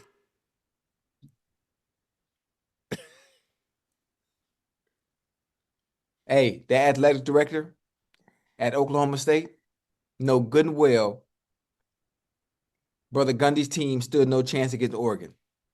Now, you play someone you know what? Matter of fact, how about this? Florida lost to the University of South Florida. We've been had his watch. Okay, now that's a game. If it was Gundy saying some things he said and lost to a lesser team, then yes. Losing to Oregon, I don't see you being on a hot seat for that. It's not that losing to Oregon, Ocho, it's 69-3 losing to Oregon. It's not the loss. You lose 27-10. You lose 35-21. Nobody, Ocho, that's Oklahoma State. That's 69-3. Yeah. And plus, think about it. That program there's been some slippage in that program. Yes. Yeah. You know why it's slippage, right? Well, he's not getting the level of talent that he once got. We need money. Yeah. We need money. What day is Derek Bryan with Oklahoma State, didn't he? And I think the thing is, their biggest booster, who the stadium's named after, T. Boone Pickens, passed away. Yeah. So the money ain't free flowing like it once did. Yeah. Well, whoever took over for T. Boone Pickens need to help. They said, we're not generous like him. We're not generous. We're not generous like Dad or Grandpa or whatever the case may be. Right. And that's the thing. That's everybody doesn't look at that school as the same way. That was his pride and joy. Mm-hmm. Bill Belichick confirmed today, Ocho, following his first win at North Carolina, that scouts from New England Patriots do not have access to the program. It's clear I'm not working at their facility, so they're not working at ours. Coach Belichick, really? Yeah. Ocho. Yeah, Bill. Let Bill stand on business. Ocho, let me ask you this. Tell me the coach that's been fired that's coaching somewhere else that's allowed to come back to the facility that he was fired at. You think Pete Carroll can go back to Seattle?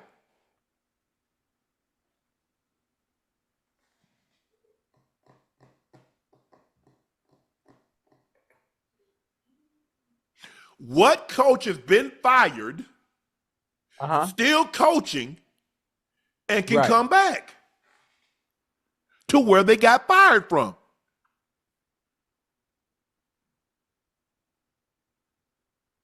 I don't think that if I get fired from my job and I go get another job, they're going to allow me to come back in the building at the job that I got fired from. It could. They might like me still, but I doubt it. Right.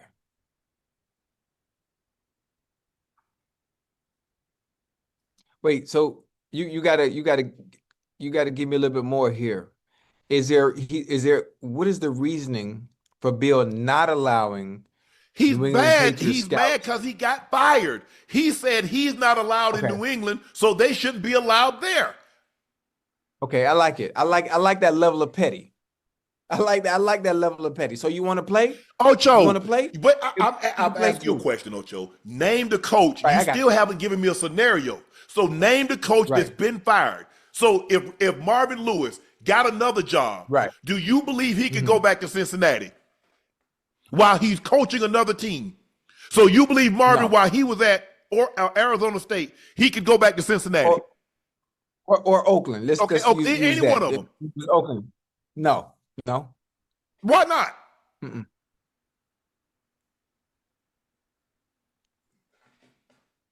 Yeah, that's a good one, huh?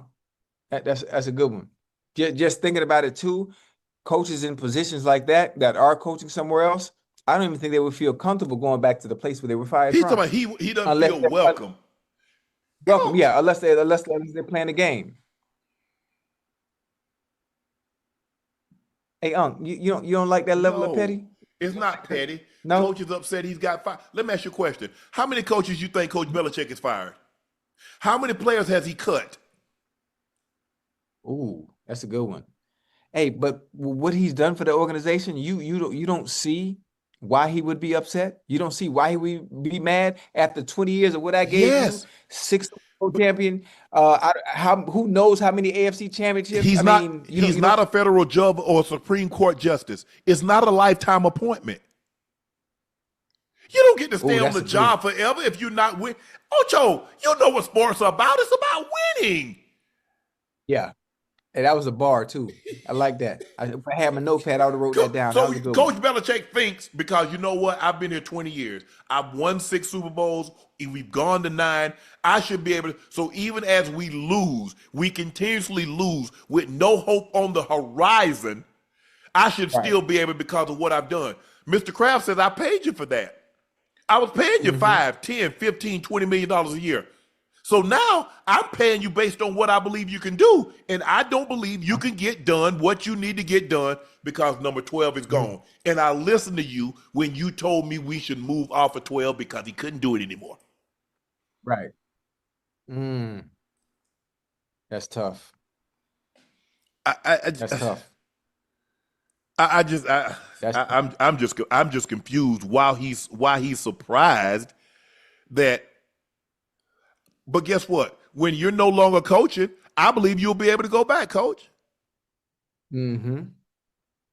Yeah, absolutely. I mean, they're gonna fix that though.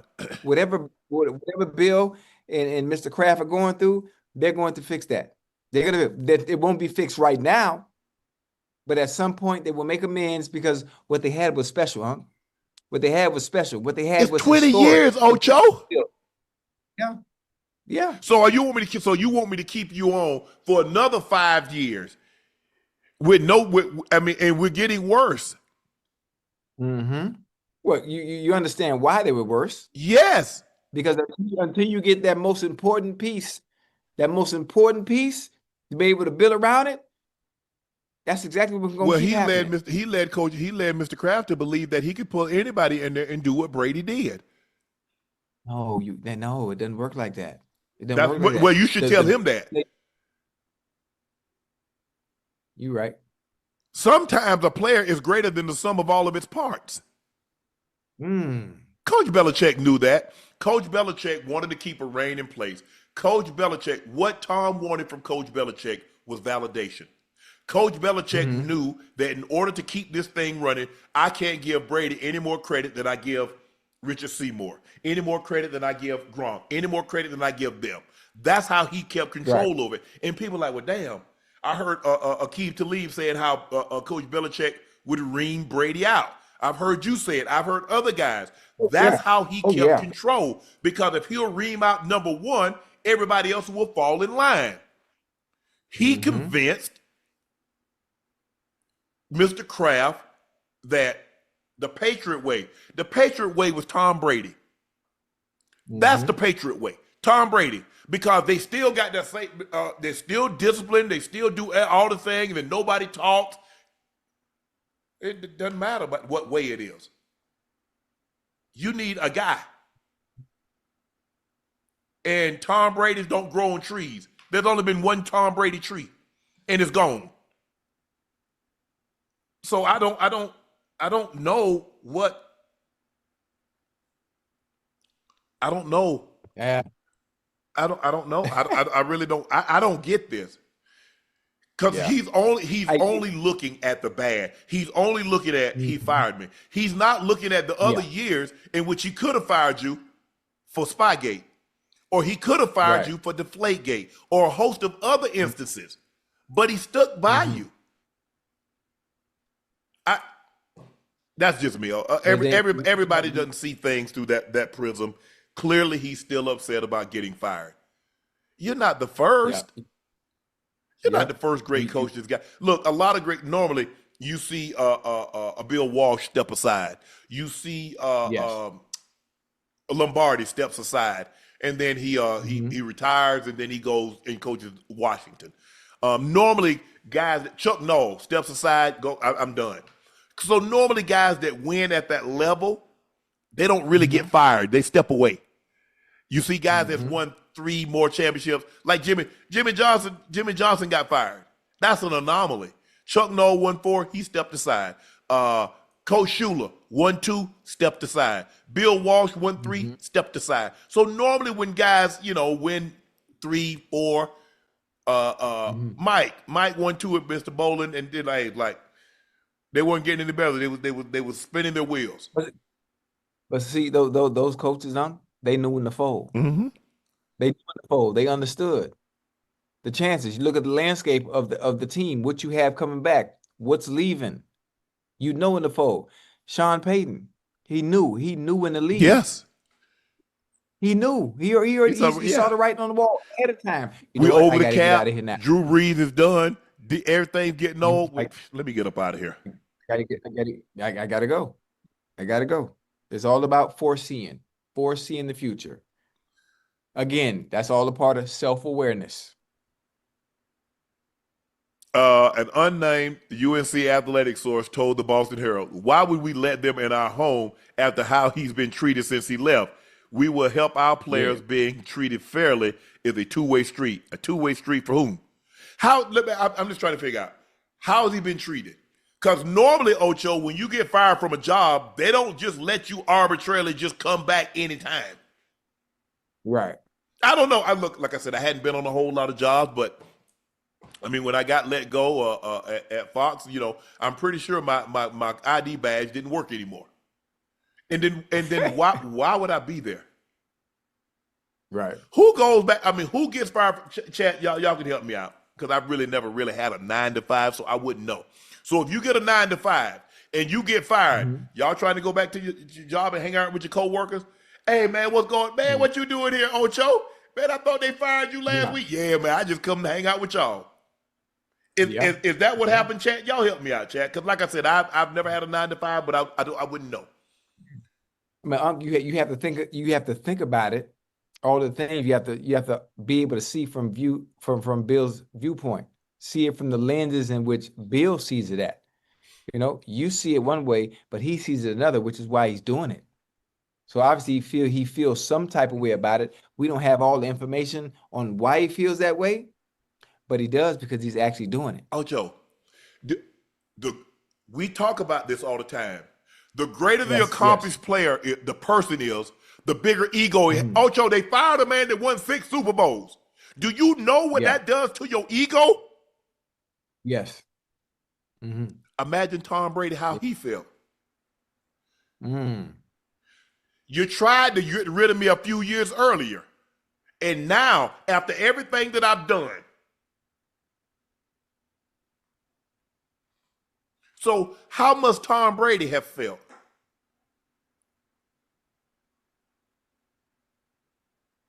Coach, I mean, damn. So you wanted to stay on forever? Even after you winning nothing. No.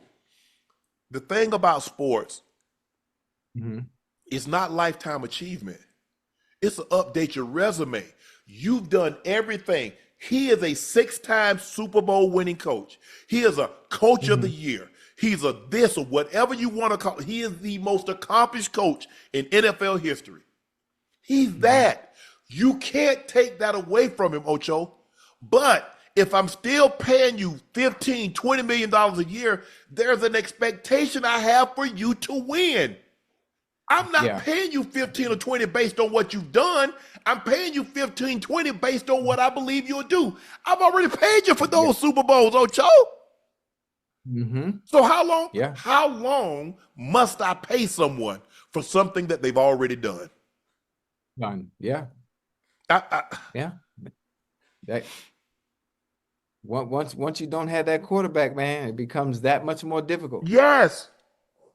Becomes that much more difficult. Coach, look, he's great. These defenses and what he was able to help Tom do, saying, Tom, if you're in this formation, this is where you're vulnerable. If you did this, this is what I would do. This is what I think they'll do. It was a match made in heaven for 20 years. Yeah. A lot of marriages don't last that long, Ocho. A lot of marriages don't. Tom, there ain't a whole lot of coaches that would have allowed a great player, quarterback, would have allowed the head coach. A lot of head coaches wouldn't even have the audacity or the gumption to even speak to a quarterback like that. At least not in front of the team. Now, maybe you call him in his office. Maybe you undress or dress down the quarterback. Okay. But not in front of the team. Tom allowed that to happen. He took it. He grit his teeth. He bit his lip. He understood, though. He understood why. He understood why. It shocked me seeing it, because that's first day, first meeting. Maybe there were some things that were said. Maybe there were some things that were said, Ocho, that we don't know about. But I don't believe, like I said, and like you said, Ocho, we don't know all. All I know is that he was relieved of his duty. They agreed to go their separate ways. Normally, one person has to initiate that, because it's hard for me to believe that we sit down at the exact same time and says, I think we should go our separate ways. He say that, I say that. It's like a divorce. We've decided to go our separate ways. No, somebody decided that they're going to go their separate way, and I agreed, okay, we'll do that. We'll save face, and we'll issue a joint statement says we're going our separate ways. Right. It's tough because of you're never going to see a run like this again, Ocho. Oh, you're never going to see a run like this. No, you're not. And the closest thing to it is down there in Kansas City. But that's the closest. That means Andy would have to stay on another 12 years just to reach that. Yeah. You think Andy Reid got 12 years in him? Andy's damn near 70. Dang. Yeah. So you got to understand, Coach Belichick, how young Coach Belichick was when he got the job. I just look. It was a great situation. Nothing lasts forever, but I just wish they could put this behind them. Coach Mr. Kraft is going to put a statue out there once he's done coaching. He said it. I believe him. He's going to be one of the two players, two men from that organization that have a statue. It's just, I think it's petty. That's just me. The Jags are planning on for Travis Hunter to be an every down wide receiver and a situational corner tomorrow for the regular season opener against the Carolina Panthers. Jacksonville initially would determine Hunter's usage on a week-to-week basis. Ocho, are you surprised that this is the approach that they're taking? Absolutely not. Because the higher-ups, the coaches, they understand. He wouldn't be able to do it every play. He wouldn't be able to do it. But he can play receiver full-time and then be using packages on third down. I'm excited. I'm excited for him. I'm excited for the Jacksonville Jaguars. I'm excited for Trevor Lawrence to bounce back, to get back to what we know we can do. A phenomenal throw of the football. Him and Brian, Brian Thomas Jr. had a phenomenal season last year. Now you add an additional weapon with Travis Hunter. Oh, they're going to be nice. They should be nice. Like, it looks nice on paper, but you got to go out there and play. I'm excited to see Travis Hunter on the other side of the ball. It's a different ball game now. No, it's a game of inches. You got to be on point every single time you step out there on the field defensively. And then injuries. You got to stay healthy, baby. That's a lot of wear on the terrible You got to stay healthy. Yeah. I mean, it's a lot. Oh, man, that was the time, Ocho. Hey, when the defense was on the field, that was the time for me to decompress, to take my bag. And relax. Yeah. Yeah. You get to reset. You get to reset and prepare yourself mentally for the next offensive series. He taking on a lot. But if there's anybody that can do it, I would love to see him do it. Doing it at the college level is one thing. Doing it at the NFL level, it's a whole nother ball game. But doing it, like, we both believe he can do it periodically, but he wants to do it full time like he did it in college. So he wants to play 65, 70 plays on offense, 65, 70 plays on defense. That's where I think the problem comes in. But hey, I'm all eyes. I'm gonna watch. Yeah, absolutely. Can you imagine the Jaguars playing the Bengals, right? And he playing receiver full time, dealing with T. Higgins, dealing with Chase, dealing with Jamar Chase, and then having to flip sides and then go play. Man, come on, boy. You know the kind of energy you got to exert when you playing these receivers at this level, and the mental energy also, not just the physical energy. What? Yeah, because listen, it's a mental game to begin with. Absolutely, it's a mental game to begin with. But I like it. I'm happy for him. Listen, I'm locked in. I'm in Chicago. I'm at the DraftKings at the Sportsbook tomorrow. You know, by connecting to Wrigley Field. It's so big. Every game, I got access to every game. Oh, this finna be nice. I can't wait. Ocho, have you seen? Hold on, the Broncos play tomorrow. The Broncos play. Yeah. They play Titans. Oh yeah. Y'all finna lose. There you go. Ocho, have you seen the Phillies Karen video? Take a look at this video, Ocho. Let me know what you think. I ain't seen it.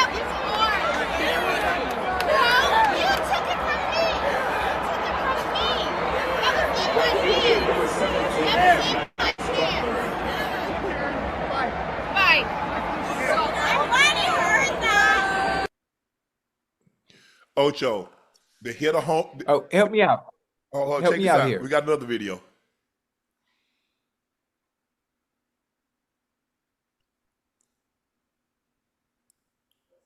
That's it. Is she running after the man with the ball? Ocho, what happened? They hit a home run. Okay. Yeah. The ball is on the ground. He leaves this section. He picks the ball up. He brings it back and gives it what looks like his son. She said he took the ball out of her hand. If I'm hearing the video correctly, what they're recording, they said you took it. She didn't have the ball. He reached down and picked the ball up off the floor. She didn't have the ball. He got there before her. Her, basically. Right. I can see if he took it out of her hands. I can see if he took it out of a kid's hand. The ball was on the floor. He didn't take it. He was awful nice to just give it to us like, I don't want no. But ma'am, just because that's not his section, that doesn't mean he can't go get the retrieve a ball. She felt like she was entitled to it because it was in her section. So the question that I have, if somebody else from her section would have gotten the ball, would she have felt obligated?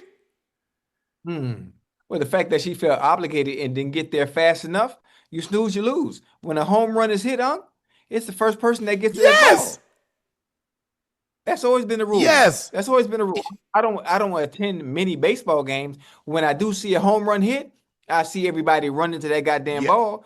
When people play in San Francisco and they hit a home run and it end up in that wall, because he's cold. I see Yes, with everybody Barry Bonds. scattering. Yes, ain't a whole lot of people have been hitting in the cove since Barry left. But yes, you're absolutely right. Yeah. And it's the first one. Hey, and everybody out there in their little kayaks and trying to get the ball. Okay.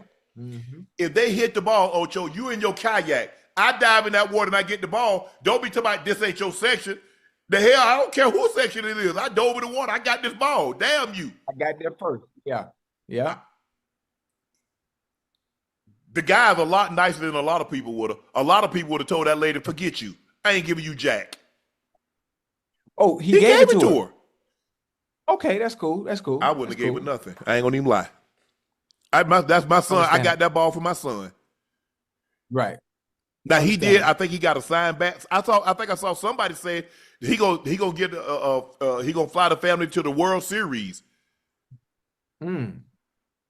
Okay, I like that. See, that's the good thing about videos. When they go viral, some of the players from the team, they see what happens and they get in touch with the fan. And then you get something better. You get to meet the player, you get bat, you get a glove, you get a ball, and you get more access. That's even better. So all she got now is the ball, and now they got even more. But let me ask you a question, Ocho.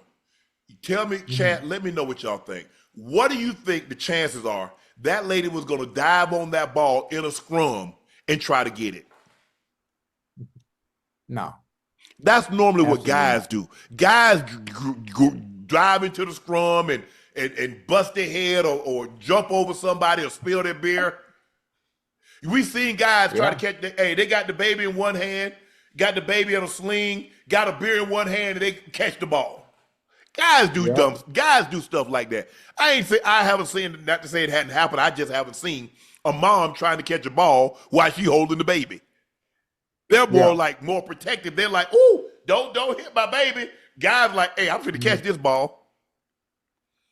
He wasn't finna jump on that pavement, mess her knees up, mess her clothes up, trying to get a baseball. She just thought it was easy because it wasn't a whole lot of people in that area. And he just ran over. He reached down, picked the ball up, got the ball held up, gave it to his son.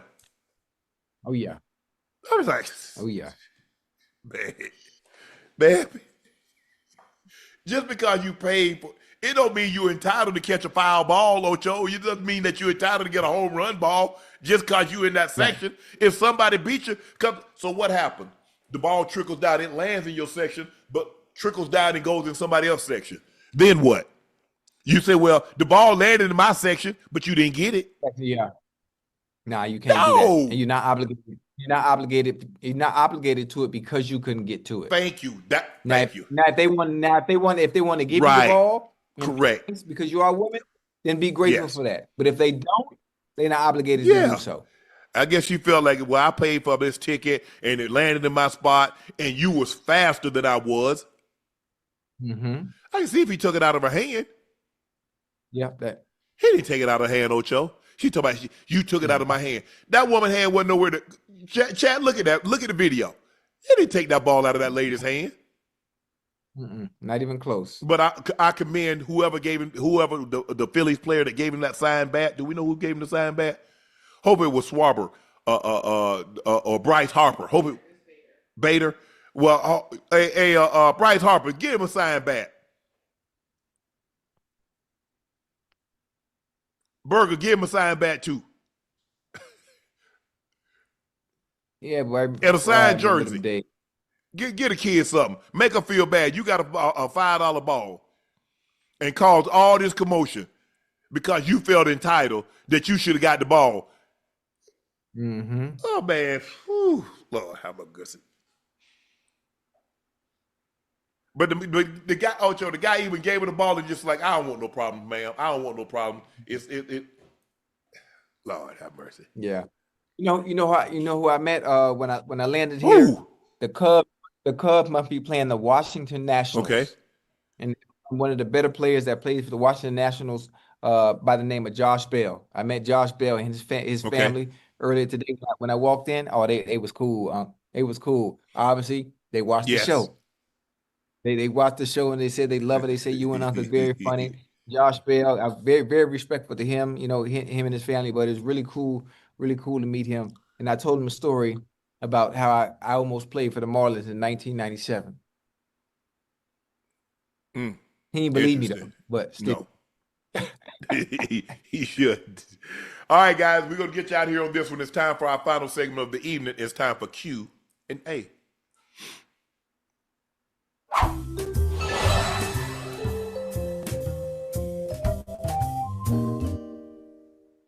JJ Carver said, "Is that Frozone?" What's Frozone? Who you talking about? He trying to make fun of me? Oh, you talking about in Incredibles with Samuel L. Jackson. Where's my super suit? Oh, okay. Oh, because my vest. Hey, Unc, I'm staying at the Ritz-Carlton. They gave me this. They gave me this when I came in. Little gift. Oh, they gave you a little gift bag, huh? Little goodie bag. I told them I was gonna put it on. Told them I was gonna put it on. So boom, I'm wearing it. So everybody at the Ritz-Carlton down here in Chicago, I appreciate you. See, I got it on. I got it on. Dab Smith said Bryce Underwood is going to be good, but he didn't play good tonight. But the OC for Michigan called a terrible game. Way too conservative on third down. You've got a quarterback that has arm talent. Why not give him a chance to make plays? I think if they could have got some third and shorts, it seemed like everything was kind of third and long. And you don't. It makes it that much more. You don't want to do anything. You don't want to do anything to back your offense up.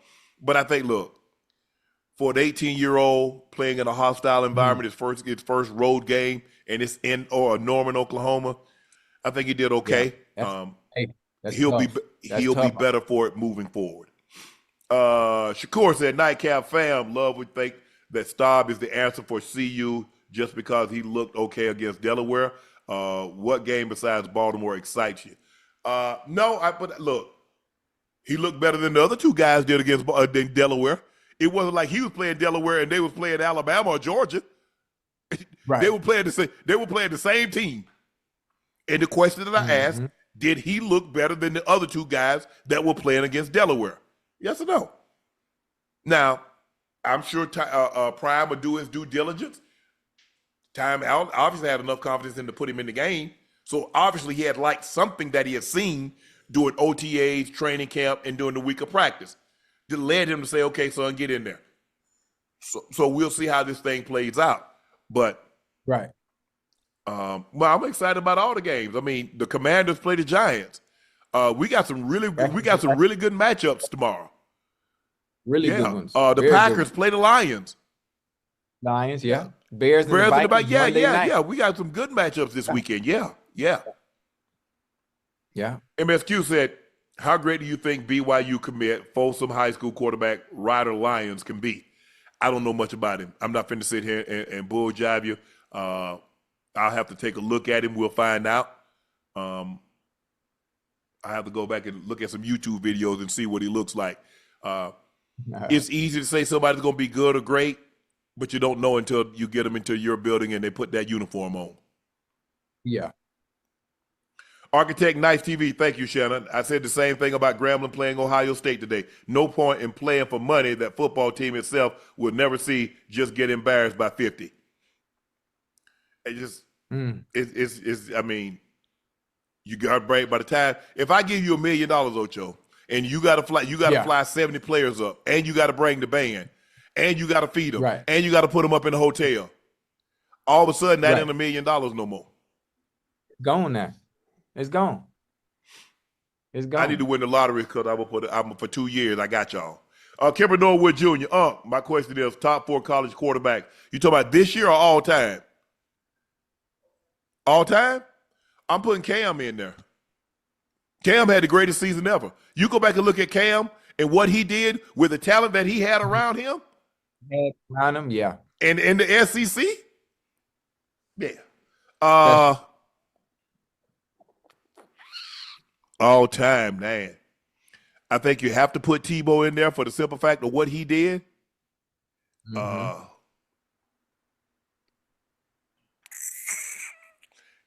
Tebow. Damn. Who else started a bunch of games?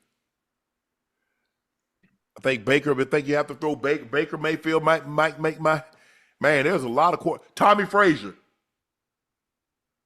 I'm putting Tommy Frazier in there. That's a good one. But Nebraska was hell back then, boy. Woo. Boy, they was hell back then. Michael said, Unc, Ocho, Johnny, why is Stanford football still around? They haven't been good in years. Always gets embarrassed on national TV. But look, I mean, it's nice that you go to Stanford, bro. You try to be a doctor. You try to do economics. You try to be tech, bro. I mean, it's not. I mean, hey, it's nice. I mean, C-Mac gets to put that Stanford degree on his wall, and most players that go to Stanford ain't gonna play in the NFL. They're not really going thinking about playing in the NFL. They're going to start thinking about a startup. They're thinking about being a financial guy. They're thinking about something, Google, Apple, Microsoft. That's what they're thinking, Ocho. Let's just be honest. Yeah. Yeah, football is their second or third priority, huh? Football is their hobby. Priority. Mm-hmm. Yeah. You go to Stanford, you're not majoring in eligibility. What did Richard Sherman? Sherman where went to Richard Stanford. Sherman go? Okay, Richard Sherman, understanding he had the skill set and the talent to play at the next level. Very good. Christian McCaffrey, understood. I have the skill set and the talent to play at the next level. Outside of that, are there any more? Oh, Andrew Luck. John Elway. John Elway, yes. No, very few. Very few. Arjun said, hey, Unc and Ocho, can y'all wish me happy birthday? Arjun, happy birthday. Hopefully you had a wonderful birthday. I don't know if it was today, or if it was yesterday, or tomorrow, or today, if you're on the East Coast, but happy birthday. Hopefully you did something fun. Hopefully you're going to do something fun, and you're going to get an opportunity to spend it with family, friends, and loved ones, because that's what we should be doing on our birthday. That concludes this episode of Nightcap. We want to thank each and every one of you that stayed up with us and joined us for Nightcap. Joining Ocho and I. The game was okay. It wasn't great. It wasn't a barn burner. It wasn't a thriller. But we thank you for spending a couple hours with us on a Saturday night. Thank you.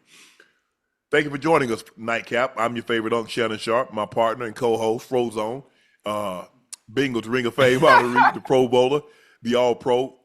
That's Chad Ochocinco Johnson. Please make sure you hit the subscribe button. Please make sure you hit that like button. And do us a favor, go subscribe to the Nightcap podcast feed wherever you get your podcast from. We'd like to thank each and every one of you for your loyalty, for your patience, and your understanding. Thanks to you, Nightcap has become what it's become. We appreciate your support and your continued support. Make sure you check out Shea by Laportier. If you can't find it in a city or a state near you, order it online. We'll ship it directly to your door. The best tasting premium VSOP cognac on the market. Please drink responsibly and stay safe. We have a limited edition series cognac from our brother Ben, inducted into the Pro Football Hall of Fame, and he and I becoming the first two brothers inducted into the Pro Football Hall of Fame. You can see it on your screen. It's a special keepsake. It's a part of history. So just head over to LaportierCognac.com to grab yours and be a part of history. Please go follow my media company page on all of its platforms, Shay Media, and my clothing company, 84, with 84 being spelled out. That link is pinned in the chat. OU beats Michigan by the score of 24-13, and South Florida takes down UF in Gainesville, 18-16. So it's 15-16, yeah, 18-16. So thank you guys for joining us. Thanks, Johnny. Go follow him on his YouTube channel, Glory Days with Johnny Manziel. We want to thank Johnny for joining us. He'll be back in the States, and so we'll be back on a good Wi-Fi signal next week. So thank you, Johnny. Appreciate that. Enjoy your time over there. Get back to the States safely. Look forward to talking to you next week. I am Unc. He's Ocho. Woo! A full schedule of football Sunday Tomorrow. You don't want to miss what Ocho and I have to say. And got a really great game tomorrow night. Buffalo, Baltimore. Ravens. Ooh, gonna be a barn burner. I'm Unc. He's Ocho. See you tomorrow. Peace. Who they?